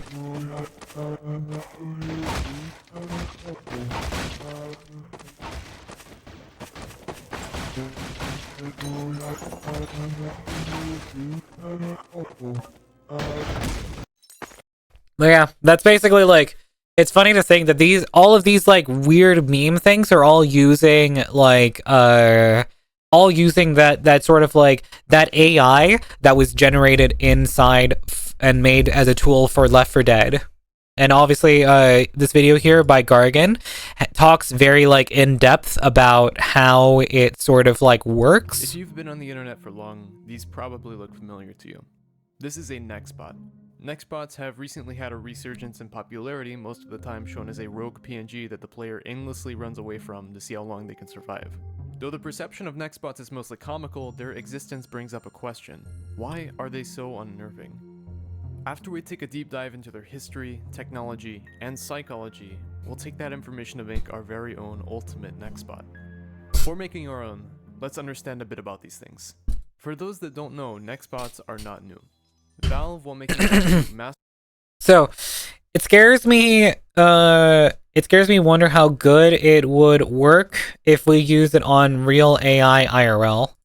The thing is that we'd have to somehow map the entirety of the world into the computer's brain so that it could understand the layout. Because here, I'll let him explain how it works. Valve, while making absolute masterpieces in their source engine such as TF2 and Left 4 Dead, realized that their default NPC just wouldn't cut it. They needed better navigation for massive hordes of zombies and robots, something that can more easily target and hunt down players. So this means that technically, neckspots have been chasing players since 2008, Left 4 Dead's release date. But why use a neckspot instead of a good old-fashioned NPC? Normal NPCs use a node system to navigate. If you want an NPC Here's where he to be able to explains traverse it. the map, you have to So as you place can see, the normal NPCs use the exactly nodes. where it can travel. If it isn't able to trace a path between these nodes to its destination, then the NPC doesn't know how to get there. This means that if a map is more complex and has more obstacles, you have to place many more nodes for the NPC to move anywhere with efficiency. All in all, the NPC gets the job done, but it's not super efficient at pathing. A next spot, on the other hand, uses something a little more sophisticated called a nav mesh. A nav mesh is similar to a node system, but instead of using points, it uses entire areas of space. And that's where it differs. So basically, you'd have to take the entire. If we're gonna go the real AI example where you want it to navigate around the world. Basically, what you have to do is you have to map out the entire world in surfaces like this, and basically say you can move inside of this. By placing down and connecting. And it also has to compute this. Polygons in a map. Which basically means that if it would have to navigate any sort of reasonable space, it probably wouldn't be a super massive space. You can tell the bot which areas of the map it can be in, and which areas lead into others. Instead of having only nodes to walk between, it has access to entire areas to make a decision on. Current Araputas will explode if it tried, exactly. Leading to overall better navigation. As Valve's technology became more open to the public through Gary's mod, Steam users Zyzen and Nate Wingman back in 2013 posted the first neckspot of its kind to the Steam Workshop. It was called Sanic. A building probably would work, like because you could map out the stairs and the floors and all of that and elevators and that sort of thing. Large amount of popularity, and naturally, the workshop was flooded with low-effort neckspots that just had a meme or a distorted face as their texture. The creative process for making them hasn't changed much. Most just take the base Sanic neckspot and change the PNG and sounds in order to stamp their submission into the ever-growing library of neckspots. The reason I think that this way of making neckspots remains popular, besides them being easy to make, is because they're fun to watch, and easily shareable through videos. When you see Obunga chasing down a player on a creepy map somewhere on social media, it's admittedly entertaining, the way it awkwardly slides along the floor in an unfittingly eerie map. But more importantly, why are they so unnerving? Something Yeah, no, it's like simple and rudimentary shouldn't be this unsettling. like it makes sense why the whole concept of like Nextbots just took off, because again, very easily shareable, and you can like, especially like, also the fact that it doesn't really have like a language barrier. It's just kind of like, oh shit, you see this thing coming towards the viewer or the player, and it's chasing them, and then it like you know you cut and it kills them. So it's like, in that regard, it's super like easily understandable, and that's why it probably like went viral for a while, because everyone was just kind of like, oh haha, funny. Like, you don't even excuse me. Choked in the water.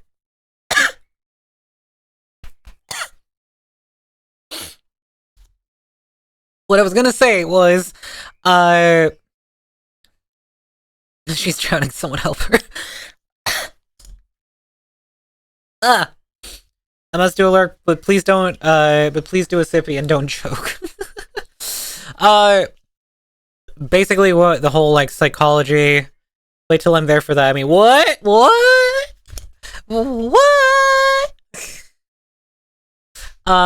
But basically, like the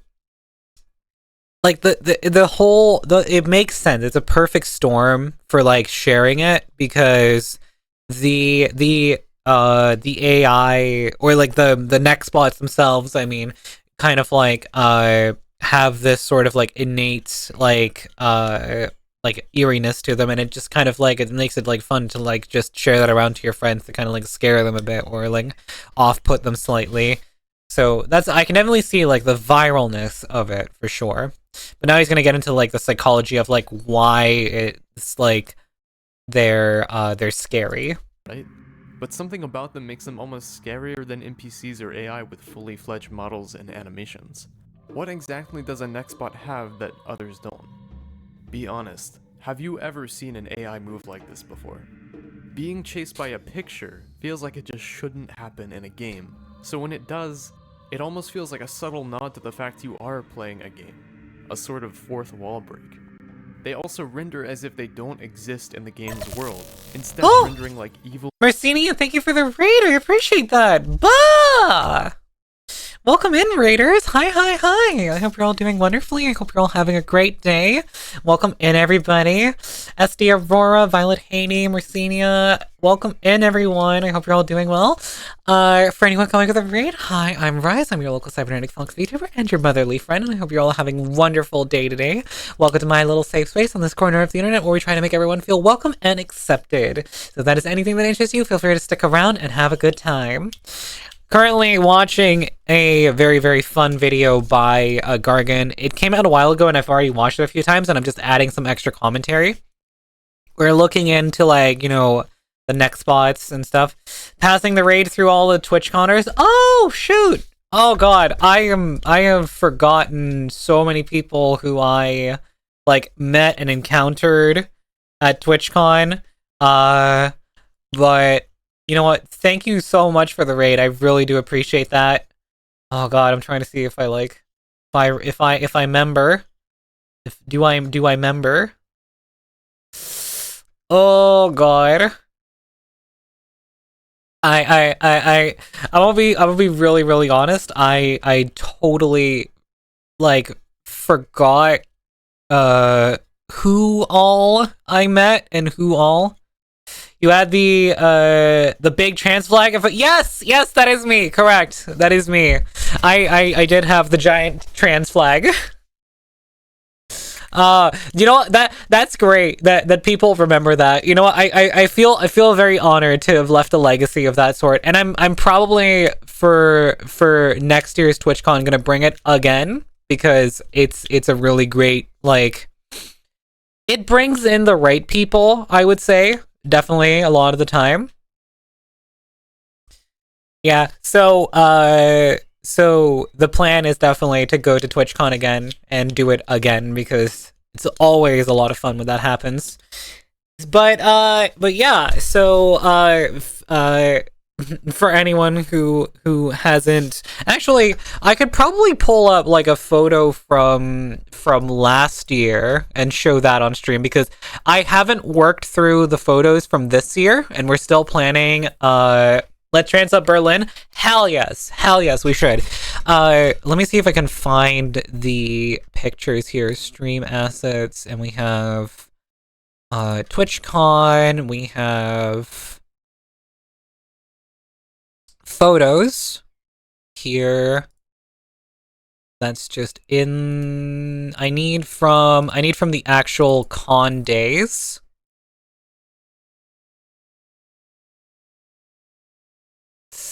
Let's see. I am searching. Let's see.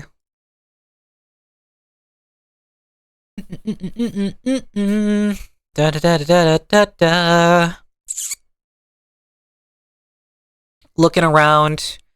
Maybe we got one on June 1st. I might have. Let's see.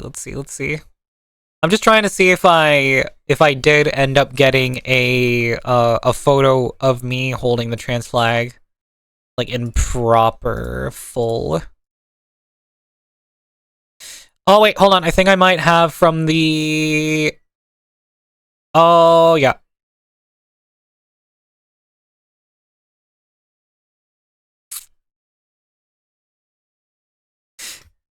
Aha! Ahoy also made a new video about ammo counters. Oh hell yeah! Oh yeah, that's right. I did see that one come into my recommended. Okay, I got the photo here. Let's see if we can capture it. Actually, I could just plonk the photo in. It doesn't really matter. Actually, this one right here, this one's way better. Hold on. There we go. That was also my cosplay from last year, which had a lot more parts to it. So it's definitely a lot more impressive than this year's, I gotta say. But you know, still had fun with it nonetheless. Gotta head out, unfortunately, but I hope you find the picture. Thank you for taking care of the fluff balls. Oh, you call them fluff balls? It's so cute. And I'll see you next time. See you around, Mercinia. Thank you for the raid again. I really appreciate it. I really, really appreciate it. Have a wonderful day and a wonderful time.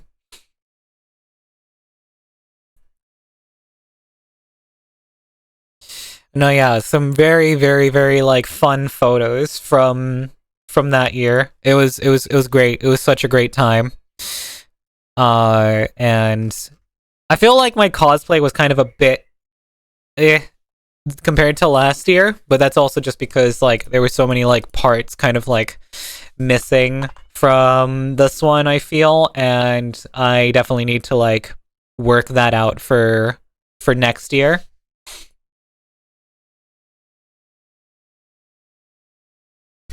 But yeah, that was that photo.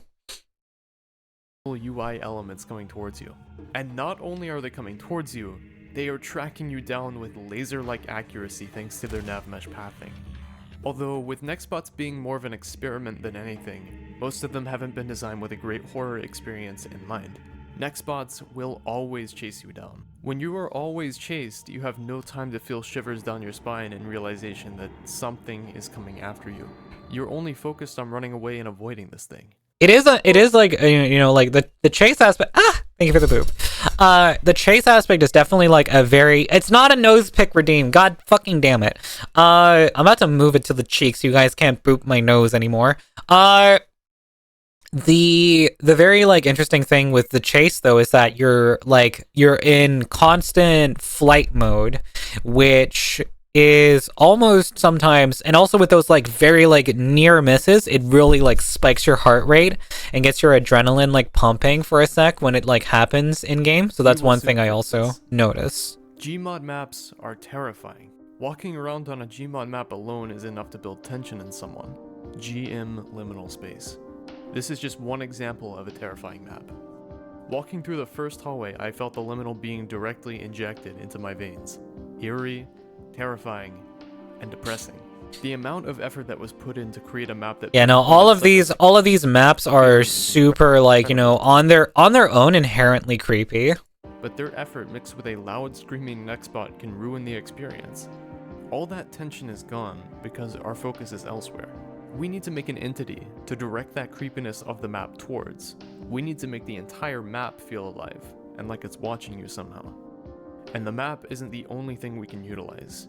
We can use the creepiness of Garry's Mod itself. The bulk of the assets in Garry's Mod were scraped together from Valve's previous two titles, Half-Life 2 and Portal. These games were already designed to invoke a feeling of desolation. The destroyed models And they sure did. Textures that were imported have always made the game feel eerie, especially placed in a sandbox where the dark themes of Half-Life 2 and Portal are absent. There is an incongruence between the lighthearted tones of Garry's Mod and the residual atmosphere of those other games, creating this unshakable, uncanny feeling, which will be Yeah, and he goes on to talk about a point where it's like, if you've ever like walked around some of those like RP maps where it's just kind of like it's got city noises going on constantly. It feels like there's supposed to be life, but there is none. There are also some that have lots of memories in previously populated maps, and even the other games in the same engine. This gives a sense of liminality, making the map feel like it should be busy, but everyone vanished. These are massive tools. If Gmod itself is creepy, then it shouldn't be a problem at all to take that tension that Gmod builds up and direct it into something. This is Gargatron, a Nextbot designed with all of these principles in mind in an attempt to create the most unnerving Nextbot AI. The biggest way we can utilize the already unsettling nature of Gmod's engine and maps is by making Gargatron not always chase you. It has 3 different behaviors: stalking, chasing, and hiding. I'll explain the reasons for all 3 of them after. Chasing is exactly what you'd expect. It will run at you at full speed, screaming in true Nextbot fashion. Stalking is its default and starting mode. It will slowly move its way towards you, playing a sound that gets louder and louder the closer it gets. Lastly, hiding, where it will quickly run away to a random spot on the map. When you spawn Gargatron in, it will immediately teleport to a random spot and start its stalking phase, inching its way towards your location. And this is like it's super basic what like the changes he made to like the AI and how it like functions, but it is very like it's very efficient. And a lot of people basically took Gargan's idea from there and basically like further worked upon it. Phoebe, hi, thank you for the check-in. I really appreciate that. Hope you're doing well, girly pop. Basically people took his reworked AI and they were like, okay, we're gonna add an enraged mode. We're gonna add a like an even more scary thing. And you know, there are a lot of these ones that people have made for to kind of like also be in Garry's Mod that are really like, you know, what they will do is they will actually like they will sit in a spot and they'll wait for the player to like come into view, and once the player comes into view, that's when they'll jump. Low effort horror mod accidentally evolved into actual video game AI programming. Exactly. But why exactly do we need the stalking phase? When making Gargatron, I wanted to lean on the unsettling nature of Garry's Mod and complement it with this AI, so the stalking phase is necessary to add some downtime. Some time for you to feel chills after you realize you just spawned something in that's after you and you have no idea where it is. When Gargatron finally enters your line of sight after stalking, it will flip a coin. On heads, it will enter its hiding behavior and run out of view, making sure that you saw it hide. After hiding, he stalks you again, building that tension even further and making an already terrifying map even more terrifying. Very, very basic, like, oh. Tails, better start running. But if you escape him for long enough, he will stop chasing you and end up moving to a new spot, starting the stalking process over again. What this behavior is aiming to mimic is some sort of artificial sentience and unpredictability. By making it react to you in a random way, it feels like it has some kind of thought process going on. In no way is Gargatron perfect, but the behavior, the uncanny and creepy feel of the PNG Nextbot design, the pinpoint accuracy of... Anyways. So here he has some, like, you know, some gameplay footage.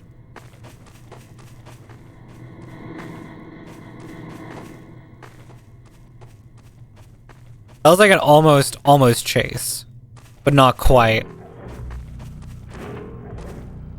Now it's actually chasing.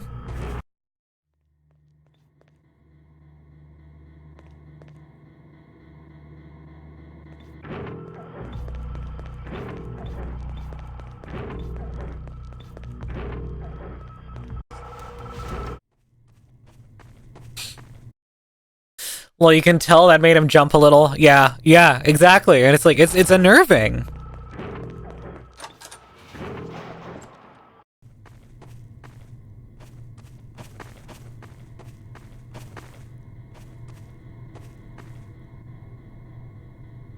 See? And then it makes sure you saw it, and then it goes away. And then you just have to live with the fact that it's gone off somewhere.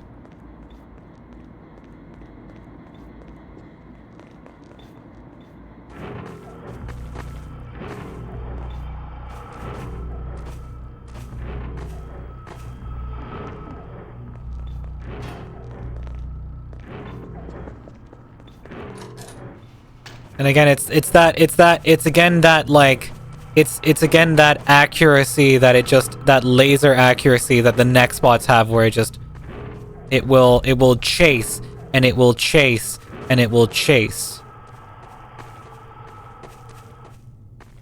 And then he managed to escape.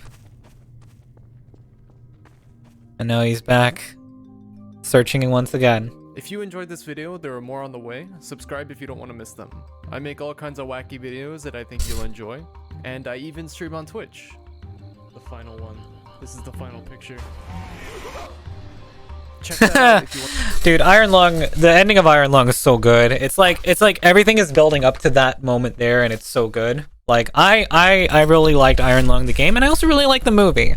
And I think anyone who hasn't checked out either should check it out. Obviously, you just got the final jump scare spoiled there at the end of Iron Lung, but, you know, you haven't, still go check it out.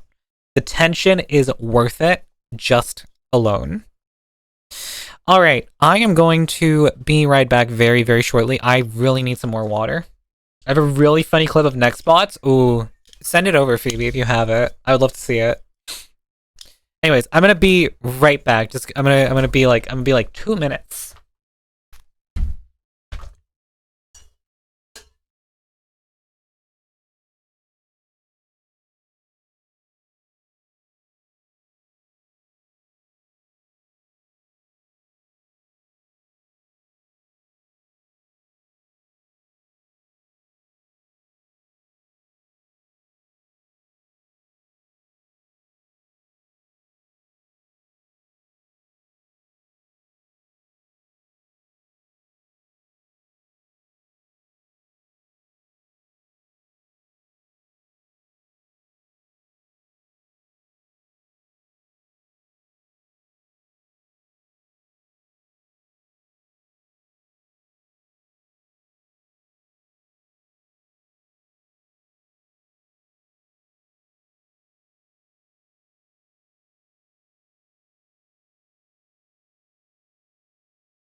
I am back. Okay, add Chaser entity to Canopsia? Maybe. It is definitely it's definitely an idea. I definitely want to work on getting the right liminal feel first, because having a Chaser entity with like with no proper sort of like aesthetic to put it into, I feel like it's gonna blow over badly. And it also needs to work together with the environment. It needs to not just kind of like be something we kind of like place in there and then it does whatever it kind of wants to.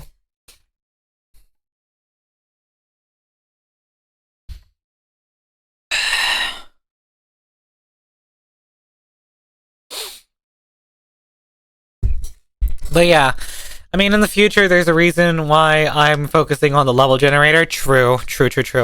We definitely need to get that part nailed down, and I need to start making some assets for kind of like for getting that to sort of like work and you know, actually use the generator and have things show up in the game. An unstoppable entity with ESP of where you or X is it? I don't know what ESP stands for. Of where you are is one of my favorite horror monster concepts. ESP, is that exact extrasensory perception? Oh yeah, true. Like we're talking like a quiet place. You know, like with the monsters that hear you really well, for example. Obviously there's like, you know, the weakness to them, they can't see you, and if you're quiet enough they can't hear you, but it's like a whole thing where it's like, you know, it's a whole another layer of yeah, it's a whole nother layer of yeah, it's a whole layer of like, you know, extra scare factor that kind of gets added to them, you know, so it's very like, you know, it's very much the case.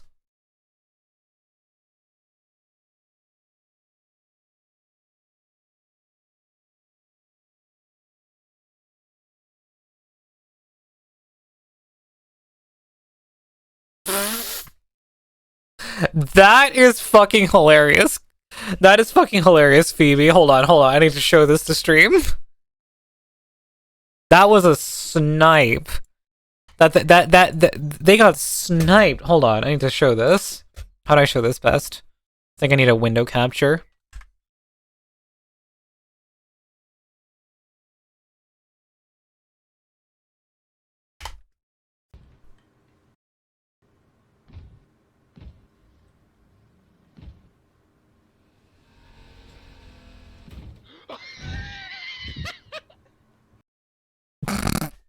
That's. Oh wait, fuck! I was blocking it. Hold on. I'm stupid. Genius. Good job, me. Good job. I was blocking the entire clip. I was blocking. Where'd it go? Where did it go? Oh, for some reason it went to my frickin'. It went to my. Hold on. Open it. There we go. I was blocking all of the action.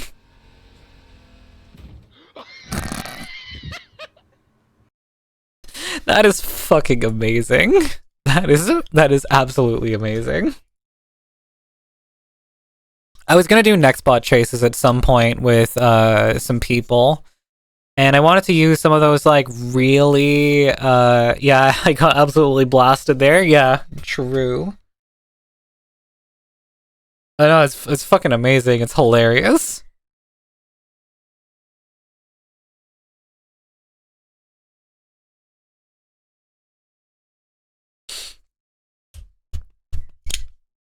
Oh man, I need to set up a collab with some friends where we do Gary's Mod next spot chases, but we definitely need the we need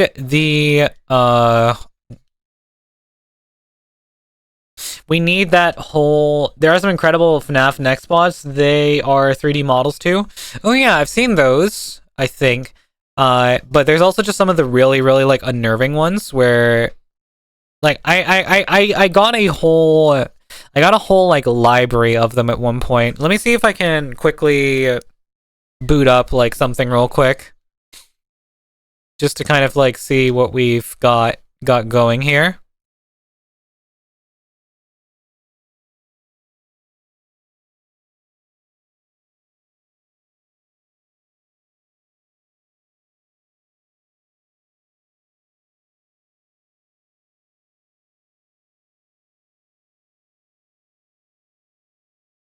I'm quickly booting up Gary's Mod because there were some note to self: make a next bot of chat calling Rise Q. Oh god, that is the most horrifying thing ever. How dare you do such a thing? That's messed up. That is absolutely messed up to do. I can't believe that.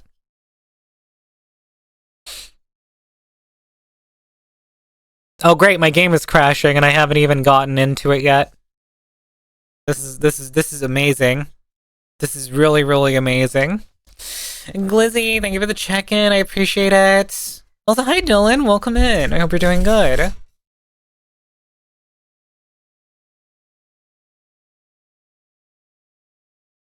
But some of these like neck spots, they're like super, super, super unnerving, and it's very like, you know, it's very interesting to like, you know, to see them in action and that sort of thing, you know?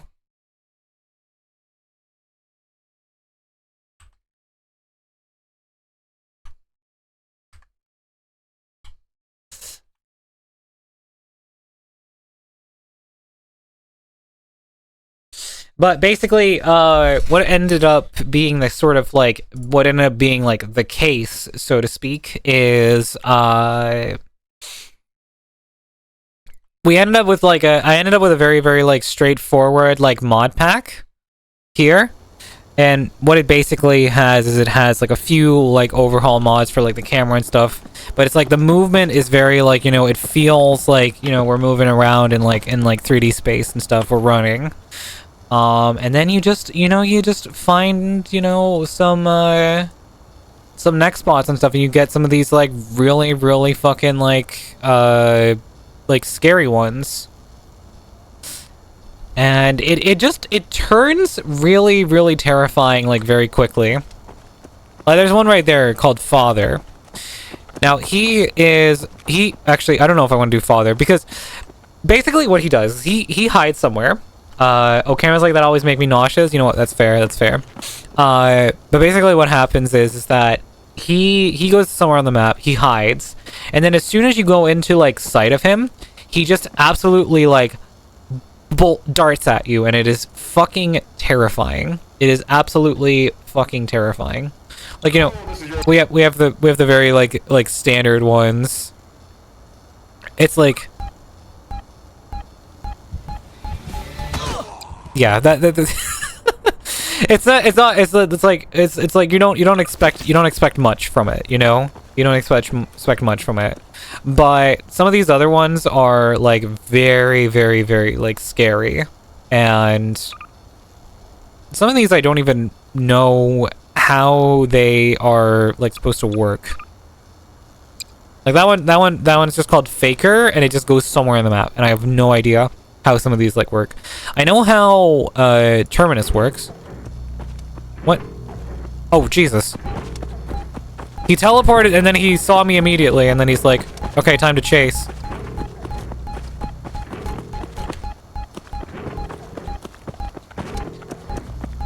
But this one is basically based off of the Gargatron bot that I showed you guys a moment ago.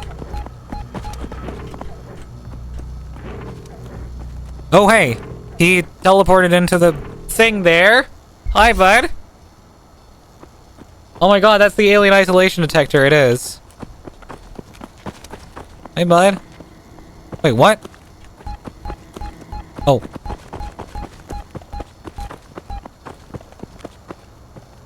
And off he goes to hide, I guess? But yeah, that's the thing. It's like, that's the, what I recall is that this one, Terminus specifically, has an enraged mode, so if you manage to dodge a chase once, it will become enraged the next time it sees you and go even faster. It might actually only be after the third attempt, but I could be wrong. Oh, I see him. Hey, bud. What's he up to? What you doing?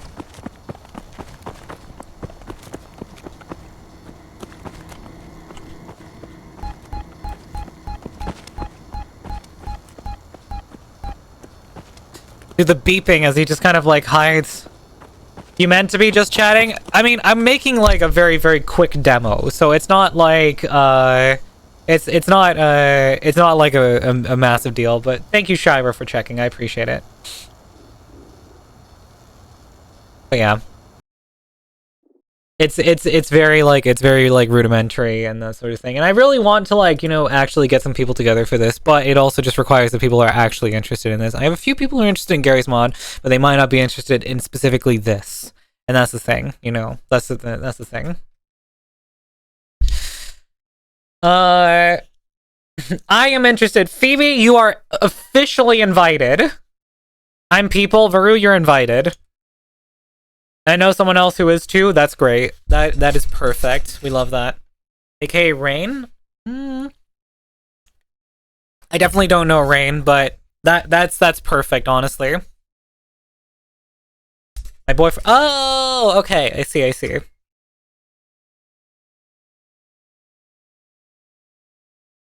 I am EP. I feel like a lot of us are. It's a very, very like, it's a very EP time for like a lot of people in the world right now. Like I feel tired constantly. It's almost as if it's like my natural state of being at this point.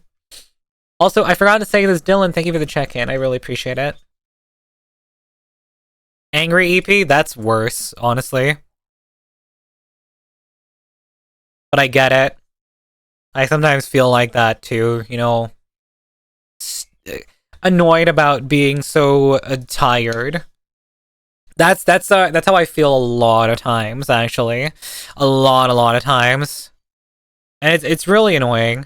And it's also like I feel like annoyed because I feel too tired to do a lot of things. That's also another problem that I encounter.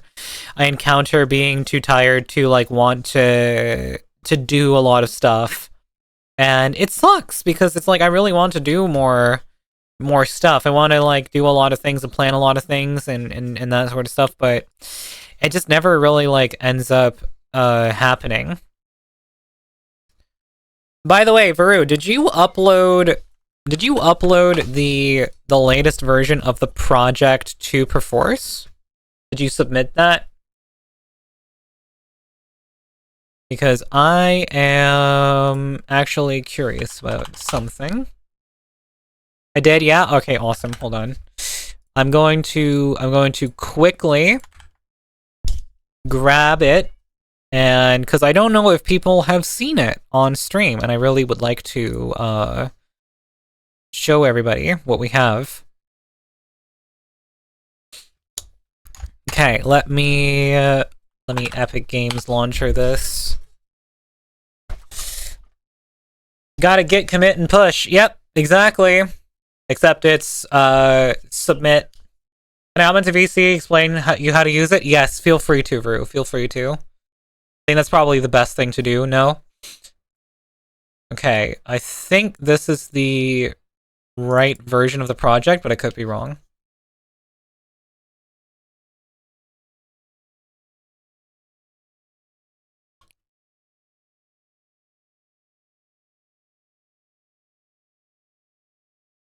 Yeah.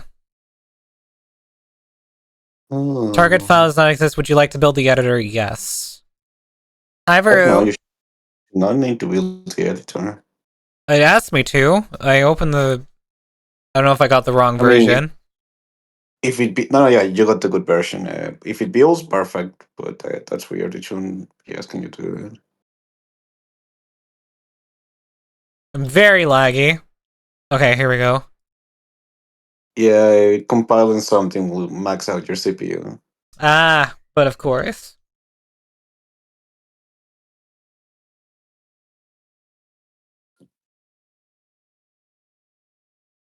So hi, they're beautiful. Hi, sweetie. How are you doing?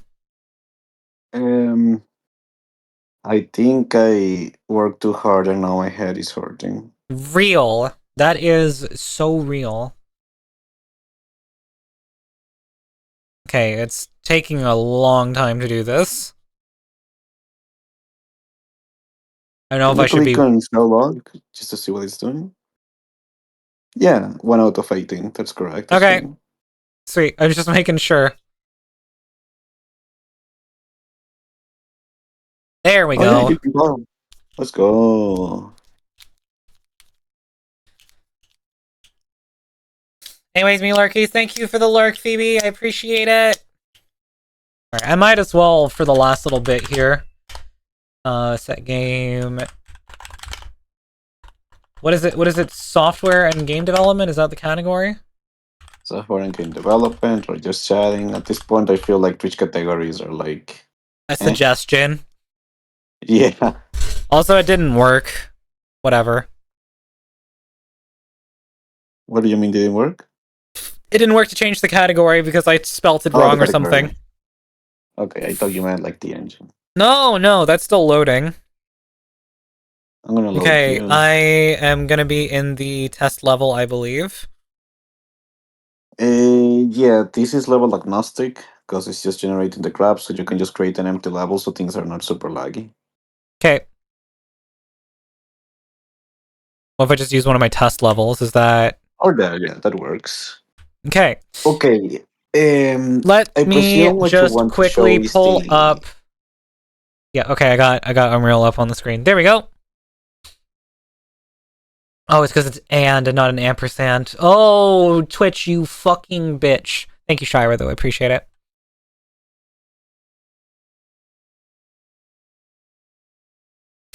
And thank you, Enk, for finding the right name. Well, that looks unreal. Wow. Wow, Travis. Unreal G, baby. Okay, what am I doing? Okay, you want to see the level generation graph, right? Yeah, I think that's what everyone wants to see and what I want to show off. I mean, they could want to see your boobs, for all I know. Let's just quickly... Oh, I can't drag myself in here because I myself locked. Oh. Ooh. Okay, back to game. Does look unreal. I'm Okay, seeing so- 5 FPS. Wait, am I overloading? Am I over encoding? No, it's fine. It should be fine. All right. You're in the Canopsy folder. Yeah. Okay, in that little search bar where it says search Canopsia, write EUW. EU. Freak, that's not the editor widget utility. Sorry, EW. EW. What the heck? Did I not get the right version? No. You do have the right version. It's just I don't remember the name. Try just writing editor widget Editor with with a space.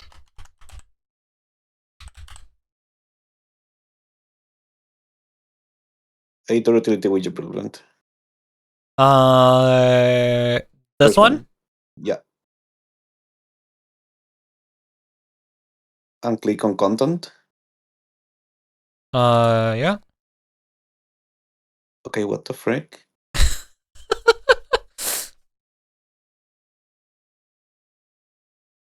It just Go fixed to itself as edit you went to project check. settings. Wow. Go on the top left where it says edit and then project settings. Edit, project settings. Sorry, yeah, plugins. My bad. Write editor widget. I wonder if the plugin is disabled. Tool palette for the editor widget. Okay, freak it. I'm going to my computer. One sec. Something's not right here. Chat, we're troubleshooting for real, for real. But yeah, if you guys haven't seen, we have some like art direction stuff here, basically.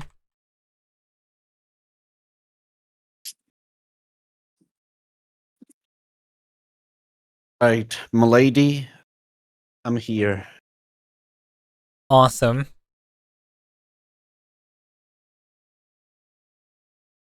Let me open Kubo server.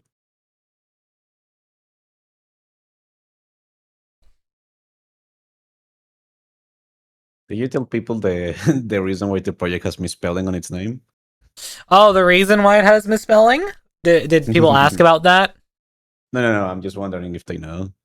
So, yeah, so for anyone who doesn't know, Varu didn't understand what the word canopsia was, or didn't know the word canopsia. It's a word from the Dictionary of Obscure Sorrows, which is basically the eeriness of places left behind. That's the definition of it. And it's spelled Kenopsia. And she thought it was Canopsia.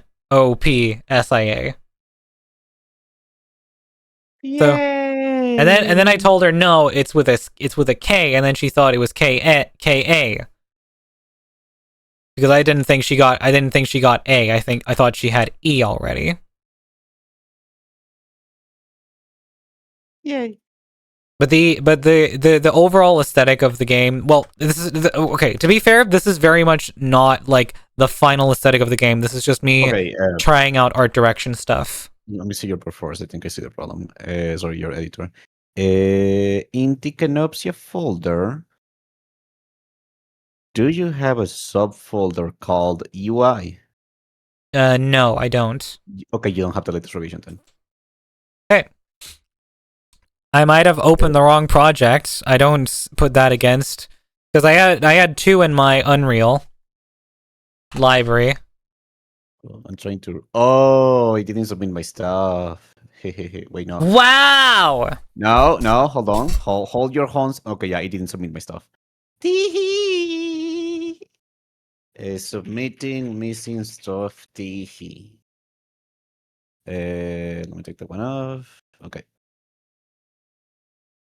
It's Perfor's fault. Perfor sucks. I'm so glad Unreal is Epic are making their own version of Perfor's. I mean, it's open source. That's always nice.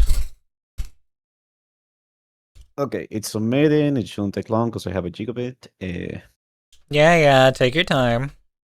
We gotta go through Kubu's server.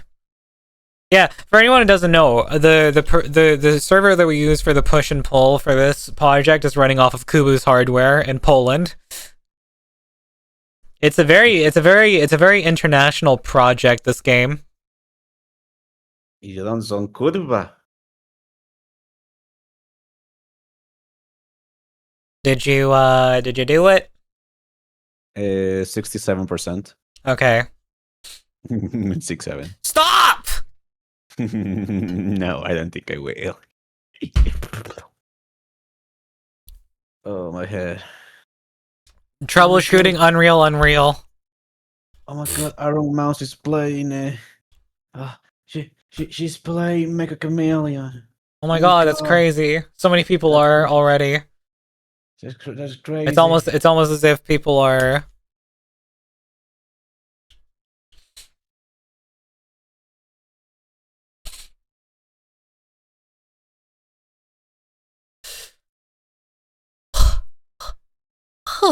Fuck, I'm tired.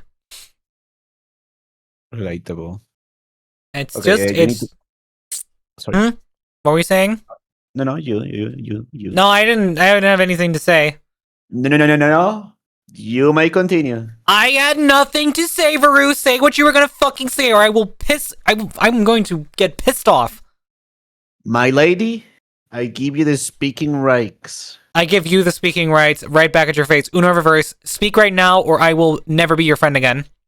Whoa! What the fuck? Right Yeah, exactly. Don't you freaking play with that? That's messed up. That's not something you tell to somebody with social anxiety. Jesus Christ! Oh my god, that is genuinely messed up. Then what speak! the fuck?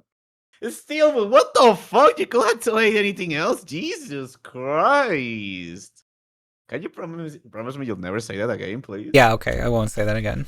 Okay, thank you. Appreciate it. Anyway, just close on Real and get the latest revision, please. Okay. What about Perforce? Yeah, on Perforce. You can get the latest revision on Perforce. No, I was saying, do I need to close Perforce? No. Okay. Perforce doesn't interface with Unreal directly. As long as Unreal's closed, you'll find. Oh, you know what happened? It submitted the source code, but it didn't submit the assets. That's why we couldn't find it. I'm gonna send an angry letter to our game director. Can't believe the latest happened. T-tiles, normal, U asset, roughness, ambient occlusion. What is all this? Don't worry about it. Are you also shadering? Yeah, I made a material that can tile perfectly. I remember I also fixed that tiling issue myself. Oh, you fixed it yourself? Okay, never mind. Yeah. Ambient occlusion is cool. It is. It's very great. You're cool. Sorry. But I went and fucking just went through the material like from scratch and just kind of like figured out what it needed to tile world position wise. And then I decided to start tiling finally. After enough fucking around with it.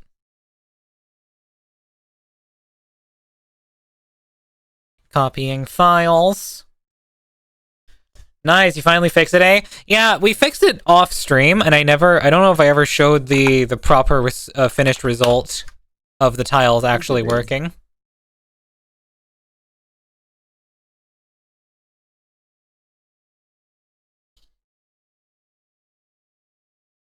And feather inside your head.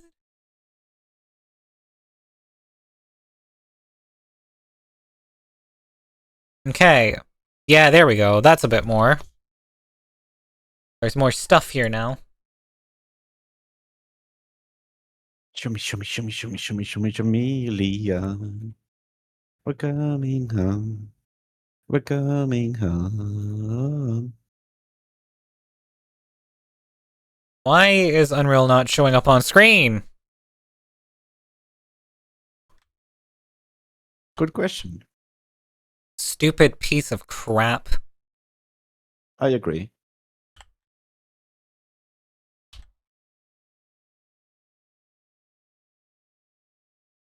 What's craziest is the fact that you have your freaking taskbar in the middle and not on the left. I don't mind taskbar in the middle. I think it looks nice. In fact, I got a plugin on Windows 10 to put it in the middle. Oh my god, that... Wow. That hurts. That what? Hurts. It looks nice! Fight me! Chad, what do we think of that? Did it go from window to full screen? Well, no, it didn't. It's just not deciding to show up for some fucking reason. I don't know if I need to change the... You might have to there we go. No, I got it. I just needed to switch back and forth because it was deciding to be a whiny little bitch. Okay, if you click on the UI folder... hold on, yep. UI, yes. Debug. Graph visualizer, yeah, okay. Right click on that one. Right click on this one. And click on Run Editor Utility Widget. Okay, yeah, I see it. Maximize that. And in theory, if everything copied correctly, you can put any seed and click on Generate Layout. So this is what we're seeing right now, chat, that you guys can... Well, you can see it now. So I can put in any seed. So I can put in 69, 69, 69 and generate layout. Please tell me it did something. Please tell me it doesn't. Please tell me it doesn't break. Please tell me it didn't break. In theory, it is working over here. In my humble defense, it is working over here. Did something not copy correctly? Did someone something not compile correctly? I don't know. Because we're not using PCG. You should have an output log. Where? Okay, let me Window. see. Yeah, if you click on Windows, output log. This one? Yeah, okay. Oh, naruhodo. Not compiled or Yeah, can you open the grab node widget? Actually, no. this one? That one and the editor one. Just Oh. double click. They should have some compile errors based on what I'm seeing there. Or if you click on grab all the way to the right. Yep. Yeah, that. Yeah. Oh, Jesus there Christ. There we go. There we go. Give me 1 second to double check because I think you don't have the right source. Okay, hold on, wait. Chat, you guys can't see this right now. Let me switch over. This is what I'm seeing right now. I'm seeing lots of red. Just to check something, can you right click and just write generate debug graph in an empty space? Yeah. Okay, now what the frick? Yeah, you don't have the right source. That's why it's going all crazy hazy about it. Okay, for the sake of showing it, I could share my screen and you could potentially share that because we might spend some time troubleshooting this. Yeah, honestly, we should probably just troubleshoot this another time. Yeah, sorry. Something I need to double check. I don't know what's doing that.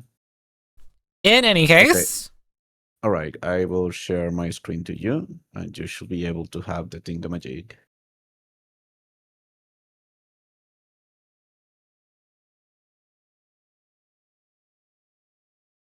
We're going into infinity. The infinity mirror.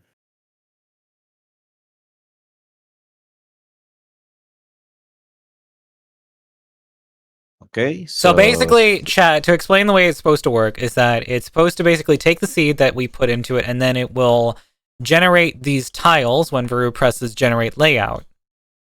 And what are these tiles? Can you pull them in a little bit more? Let me double check what the actual legend is. It's been a hot minute. Grab node. Yeah. Let me check here. Okay, so yeah. Green is the start. Yellow is a hallway. Yellow is a hallway. Yeah, yellow is a hallway. The pink / white is an office. Office, yeah, portal, and then there is landmark. Yep. Yep. So based off that, if we go back here, I go here. I wish I'm blocking it. I can send you a screenshot and then you can zoom in that if you wish. Yeah, let's do that. That might be better. Okay. All right. Let me just grab you this. Yeah, just the map section. And I'm gonna send it to you on PC. There we go. Let's see. Open media link. Take this. Right, chat. So basically, to explain what you guys are looking at here, what you're basically looking at is everything. I believe everything just kind of spawns and then it connects up. I don't know. Is that how the algorithm works? Or is it like it generates a path and then connects things to that? So the generator has multiple passes. There's the main path to ensure that the player has a place A and place B to reach. Mm-hmm. And then we run cycles, branches. These are all configurable secondary passes that add that organic feel into it. Mm-hmm. So it's not just, we generate the main path and then it's just, fill the rest. Is this like Minesweeper? Not quite Minesweeper. So yeah, the green tile you can see there, that's the start. That's where the player starts. Next to that, you can see there's 2 hallways. And next to that, the red ones are basically a portal. A portal is basically, imagine a doorway. And when you go to that, it links you to a new section of the level, even if it's not physically connected. It's essentially like a pseudo portal. Exactly. So it makes the spaces seem more vast in a sense. Correct. Because we don't have to worry anymore if they are physically connected or not, because we can just, when it reaches a dead end, we can just say, okay, put a portal here and chuck the player to the next space. Spot. Yeah. Yeah, in this case, it's gonna chuck you to the number 2, which is another hallway, and that's gonna lead you to a really big open office, as you can see there. Where the tree is, all those tiles there are multiple tiles.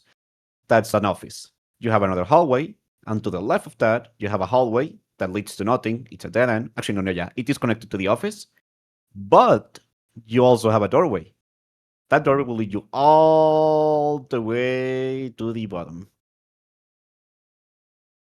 which is another office with that little pink thingamajig you guys see there, or purple. That's a landmark. Landmark are basically bespoke rooms that Rise makes by hand manually. They have a relatively low chance to spawn, but they are there to like bring more variety to the map. Say you're in an office and suddenly you find a single room that's just a pool. You know, it's a pool. You have water, you have floaties, this and that. It's like, what the frick? It's Yep. a landmark. It's like it could be an actual, like, what you would say it's like a real life landmark. So it's still an office room, but suddenly there is this like round table that goes all the way around the inner side of the room, and then inside of the room in the middle there is this giant like pillar like structure, either like a statue or maybe a pile of chairs that is like specifically made to look like something. Just something weird and kind of like something that makes you step back and go, whoa, this feels very out of place. Exactly. And the best part of the system is that because we have the grab tells, okay, what rooms are we going to have? The second pass after this is the procedural generation graph, which I'm going to take the landmark example that Rice used. Let's say we have a formation of chairs. What PCG does is that it's going to take that formation and it's going to randomize it each time. So the shape will never be the same. Maybe the materials of the chairs are different. Maybe it's not chairs, maybe it's chairs and something else in between. It has enough information to create infinite permutations. Mm-hmm. So we're basically going to have a liminal style game that's going to have, practically speaking, infinite differences every time you play through it. Correct. But overall, it's going to have a level of style, sort of like you go through each level and you have an objective. We're still working on that sort of like objective stuff, but at the same time, story and all of that, we're kind of like working in with like how the world around it is going to work, because that is very important to figure out how we're going to tell this story, because if we don't know how the world works, we can't tell the story. Yeah. And obviously, I'm going to be making the music myself for this game. I'm going to try my best to level design things, but I'm by no means a professional level designer. I have ideas. I have aesthetics that I really like. I have a lot of experience with the art of liminal spaces. I've like looked at them a lot. I have enjoyed them a lot, and I've also kind of like, you know, consumed a lot of media that involves them, so I have a lot of experience in that regard as to what they are supposed to look like, in a sense. So it's all really like, you know, it's all like ideas that are floating around in my brain, and it's like I really want to make spaces that look kind of like this, but I need to obviously work with what obviously with my limitations as a not great game designer and like game environments artist, because to be fair, I am neither of those things professionally. I am very much like full amateur. The only one who's actually a professional in this project is Varu. Hey, I'm just a coder. I never said I was a game designer. Just because you don't have a whole lot of experience with it professionally doesn't mean you're bad. I know. And it's like, you know, it's like obviously like one part I will excel at for this game is getting the sound design and the music nailed down for the feels and everything and all of that.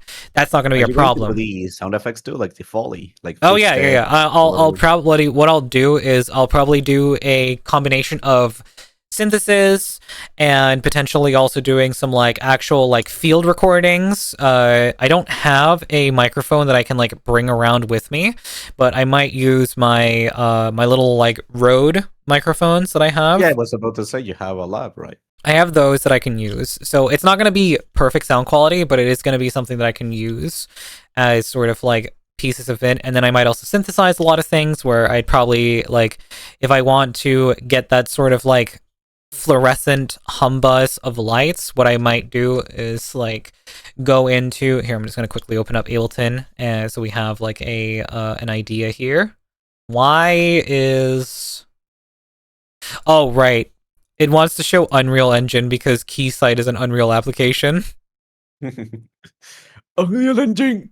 But say what we do is we take like a serum, we load it up, and so obviously like on its own it sounds very like that, but you can get it sort of like if we filter it slightly.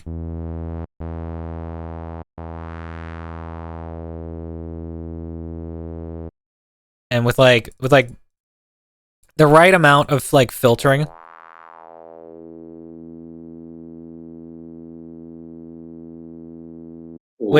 You could...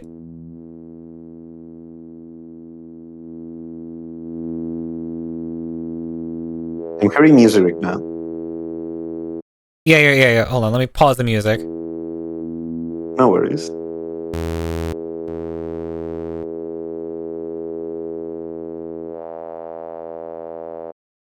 And there's also like comb filters. Oh, I like that. That.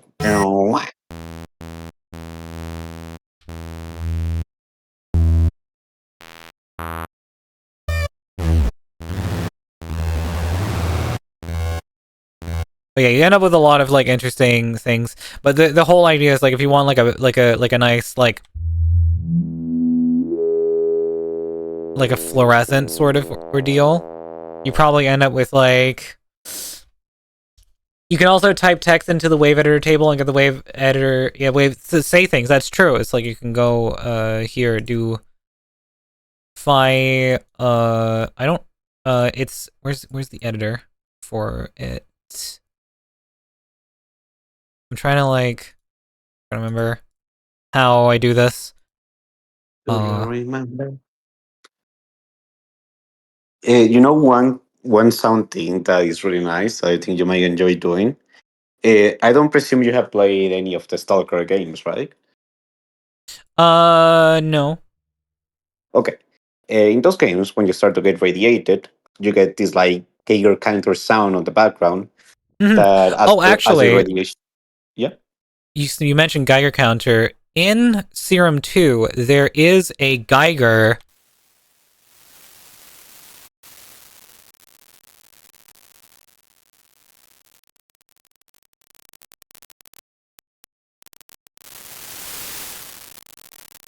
It's like... What you could do is you could basically... I'm trying to... Chat, she's cooking. Because if I FN from noise...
You're gonna end up with some, it's like I could sit and mess around for hours basically, trying to like get the right sounds that I want. But at the end of the day, I need something to sound design. I can't just like make a sound just kind of like just because. I need to have like an idea of like, okay, I want to make this.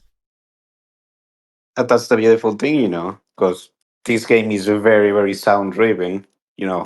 Doors opening, creaking sounds. Yeah, for sure. It's like yeah. there's definitely an aspect of you need to basically try your best to make everything sort of like overall just have like a aesthetic, and if you don't have that aesthetic, another thing also, actually let me hop back again, because like at the same time Splice is also a really great place for all of these sort of sounds. So I think if I search up like fluorescent light right there, you can search it up and you can get like right here. Nice. Wait, the splice can also be done for like environmental sounds. I thought it was only for like music samples. No, it is also sound design. I used it for a lot of sound designs. We can hear here, you can have like, you have these sort of like electrical hum sounds. Let me turn it up a little bit. It's very like Vlav! Oh my god, thank you for the raid, Vlav! I appreciate that. Oh my god. Damn, big raid. Yeah, Vlav is like, kind of a big deal. He's the next SQC. Welcome in, everybody. I hope you're all doing good. Thank you so much for stopping in with the raid. I really appreciated that. For anyone who doesn't know who I am, hi, I'm Bryce. I'm your local cybernetic fox VTuber and your motherly friend. And welcome to my safe space on this little corner of the internet. Vlav, how the hell do you not have partner yet? I am surprised. Honestly, that's a really good question. Yeah. But yeah, at the same time, thank you again so much for the raid. I really, really appreciate it. Hope you guys all had fun over at Vlavus with the dancing. We're currently doing some game development talks and sound design talks and everything, talking about me and Varu's next upcoming game that we're working on together called Canopsia, or Project Canopsia. And it is basically going to be a liminal style game, so we're looking into sort of like these sort of sounds that are really... LOL, I really don't care about partner. You know what? That is actually totally fair. That is valid. But honestly, hey, like, it's not so much like a, ooh, why don't you have it? It's more so just like, I'm surprised, because I feel like someone like you definitely would have it at this point. But honestly, it's not a testament to your ability. You have persevered so much. You're such an awesome soul. Really wonderful to like hang out with and chat to the few times that I've gotten the chance to. And, you're a really big inspiration as well, Vlav. I gotta say that for sure. Not just to me, but to a lot of people as well. So, always keep that in mind for sure. But yeah, also thank you, Masta. Thank you for the check-in, and thank you, Parkus, also for the check-in. I appreciate it. Ooh, there's also these like lights going out. But yeah, lots of hums.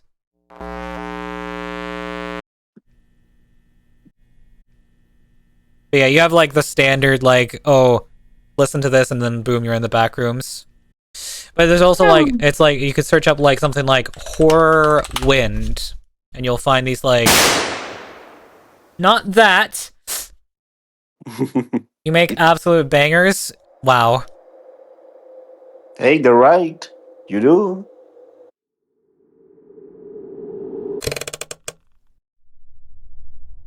But all this sort of like, there's a lot of really great like soundscapes and stuff. What in the hell? Double. It's a cockroach. What happened? What happened here? Twitch again? Is it double raid? Or raid again from Blav? What happened there? The fuck?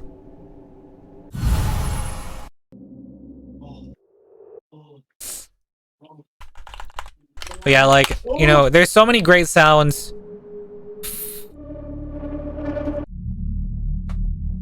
All these, like, I got rented by friend Ty after I raided you. Oh my god, that is such a... I see, another raid. Damn, Aww. I apologize to your friend Ty. For anyone coming in with the raid again, hi, I'm Bryce. I'm your local cybernetic fox VTuber and your motherly friend, and welcome to my little safe space in this corner of the internet. I'm not who you were expecting to be with right now. I know you were expecting to be with Vlav and his lovely dances, but we're here right now talking about, sound design, music, kind of similar, and I'm also a musician, so there's that too. I can show off a little track that I was working on earlier today, which you guys might enjoy and is actually really, really cool sounding. It is a sort of like drum and bass, very heavy style, sort of like music ordeal here. Let me put up the visualizer as well so you guys have some fun visuals to look at as well. And let me also unmute. It starts off intentionally quiet.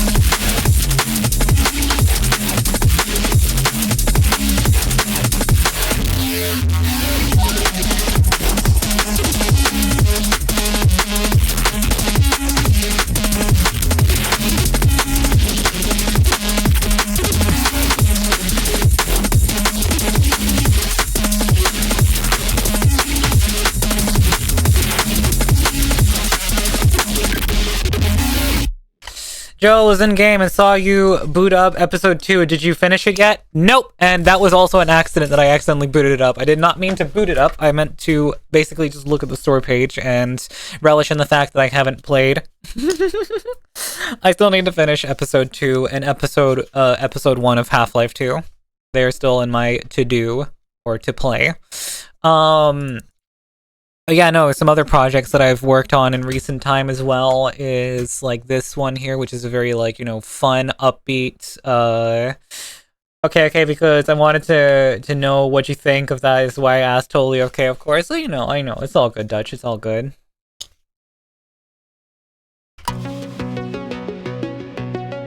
This one I basically described as this could be like a song in Forza Horizon or something like that.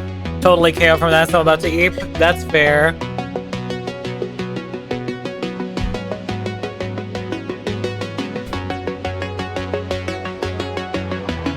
Also, shout out Travis T for the guitar lead on this one.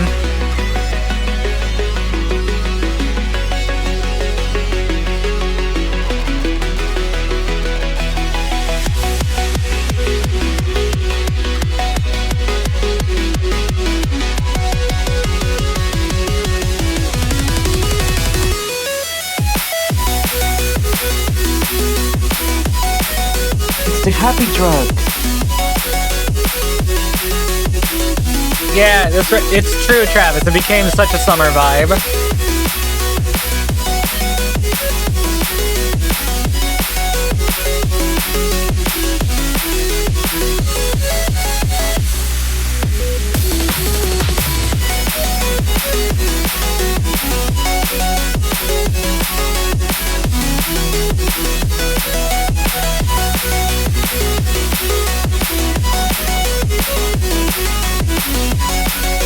Honestly, getting this sound nice and layered up was the way to go with it.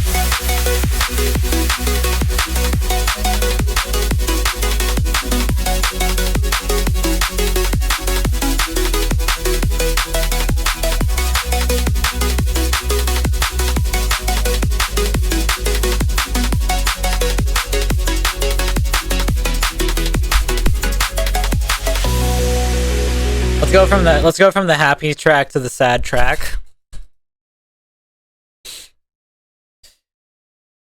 So I'm gonna use this little moment of platform here for anyone who's in the stream and who doesn't know. I have a remix of the song "I Really Want to Stay at Your House" from Cyberpunk Edge Runners on a remix of it on my YouTube channel. If you want to check it out, feel free to check it out.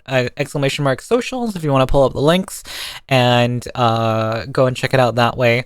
But it is currently, you know, it's currently the piece of work that I'm probably most proud of in recent times, and it is like it is a very, like, it turned into something very beautiful. I couldn't wait for you to come and clear the cupboards, but now you're gonna leave with nothing but a sign. Another evening I'll be sitting reading in between your Hold on, let me recreate the video on my YouTube channel. eyes. You all the time. So get away, another way to feel what you didn't want yourself to know, and let yourself go. You know you didn't lose your self-control. Let's start at the right now. Take away another way to be when you didn't want yourself to go. Let yourself go. Let's let go of the lies. So what do you want?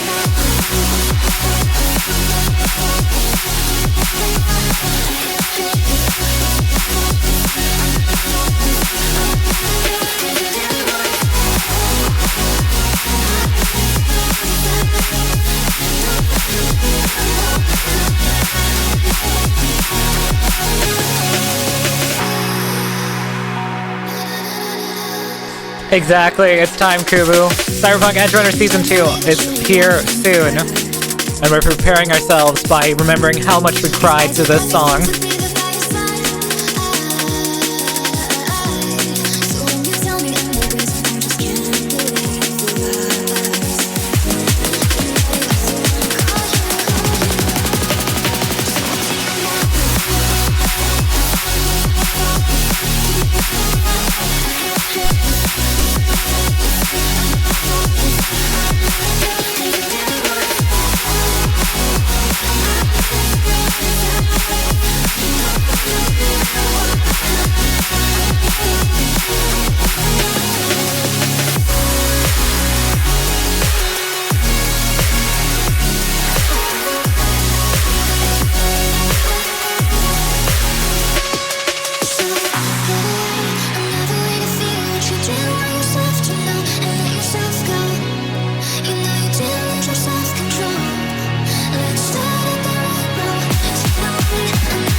Still very much the track that I am proudest of making. It's a really good track. Even though it's a remix of a song that already exists, but it is a very, like, you know, it has all those really nice beats. And right now it is my second most viewed video on my channel, I believe. When you don't count shorts, obviously, but, you know, shorts always get more views than long forms. But I just appreciate the reception that it got for being a remix and everything. And I hope that people stumble upon it, you know, when searching for Cyberpunk Edge Runner Season 2, because, well, you know, Also, speaking of Cyberpunk Edge Runner Season 2, there's an artist called Dominic Donner who's actually trying to get one of his songs into the show because it's very, like, fitting. But he has a really, like, fitting, like, it's like singing over, like, what feels like sort of like cyberpunky / synth wavy stuff as you're hearing, like, here on this one.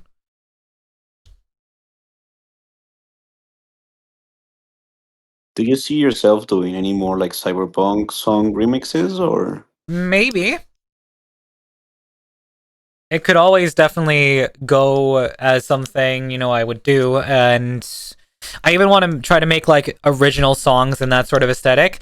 Travis, I need to hit you up because we need to make something that's sort of, like, cyberpunky together, because your guitar playing would meld perfectly with some heavy-ass synths, and it's just, like, that needs to be something we need to do. In fact, I would love to make a whole-ass, like, EP or album if we could. So down, that's what I like to hear, Travis. That's what I like to hear. With silhouette.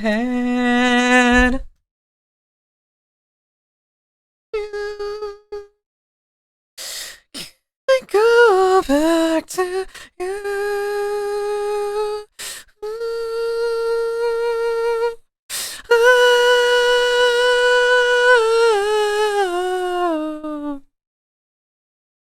Burn all your pictures just to cut me loose.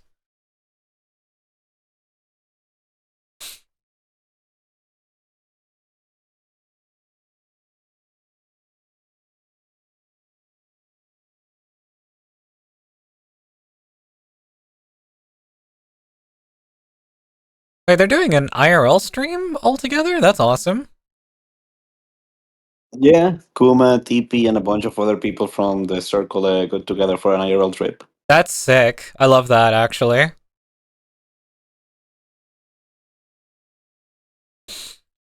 Anyways, I do need to end soon, so I'm gonna find ourselves a little raid target here. Wouldn't it be fun to just raid into them since they're doing the IRL trip? It looks like they're having fun. I think it looks pretty cool. I love the person with the propeller hat. Oh no, that's great. That's great. All right, chat. I'm gonna send you guys all over to let's do Tibby.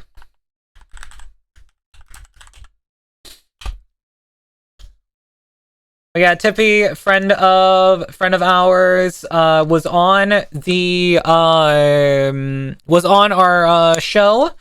Hi, let's chat after dark. So obviously, like, really cool in that regard, and we definitely, have enjoyed our time spent with her, and she's invited us to a few things together, and it's been really fun always hanging out.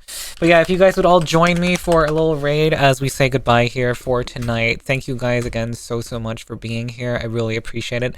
I always do wish that I could always go longer, but usually it's never the case because I have things to attend to as an adult, and adulting is very time consuming, unfortunately. So please take care of yourselves out there. Remember that you are loved and you are cared for, and you always have purpose in life, and you are always worth something. Even if you can't see it yourself, I'm sure there's so many other people who can. And until next time, remember, stay awesome, stay cute, and see you guys all next time. Bye. Bye!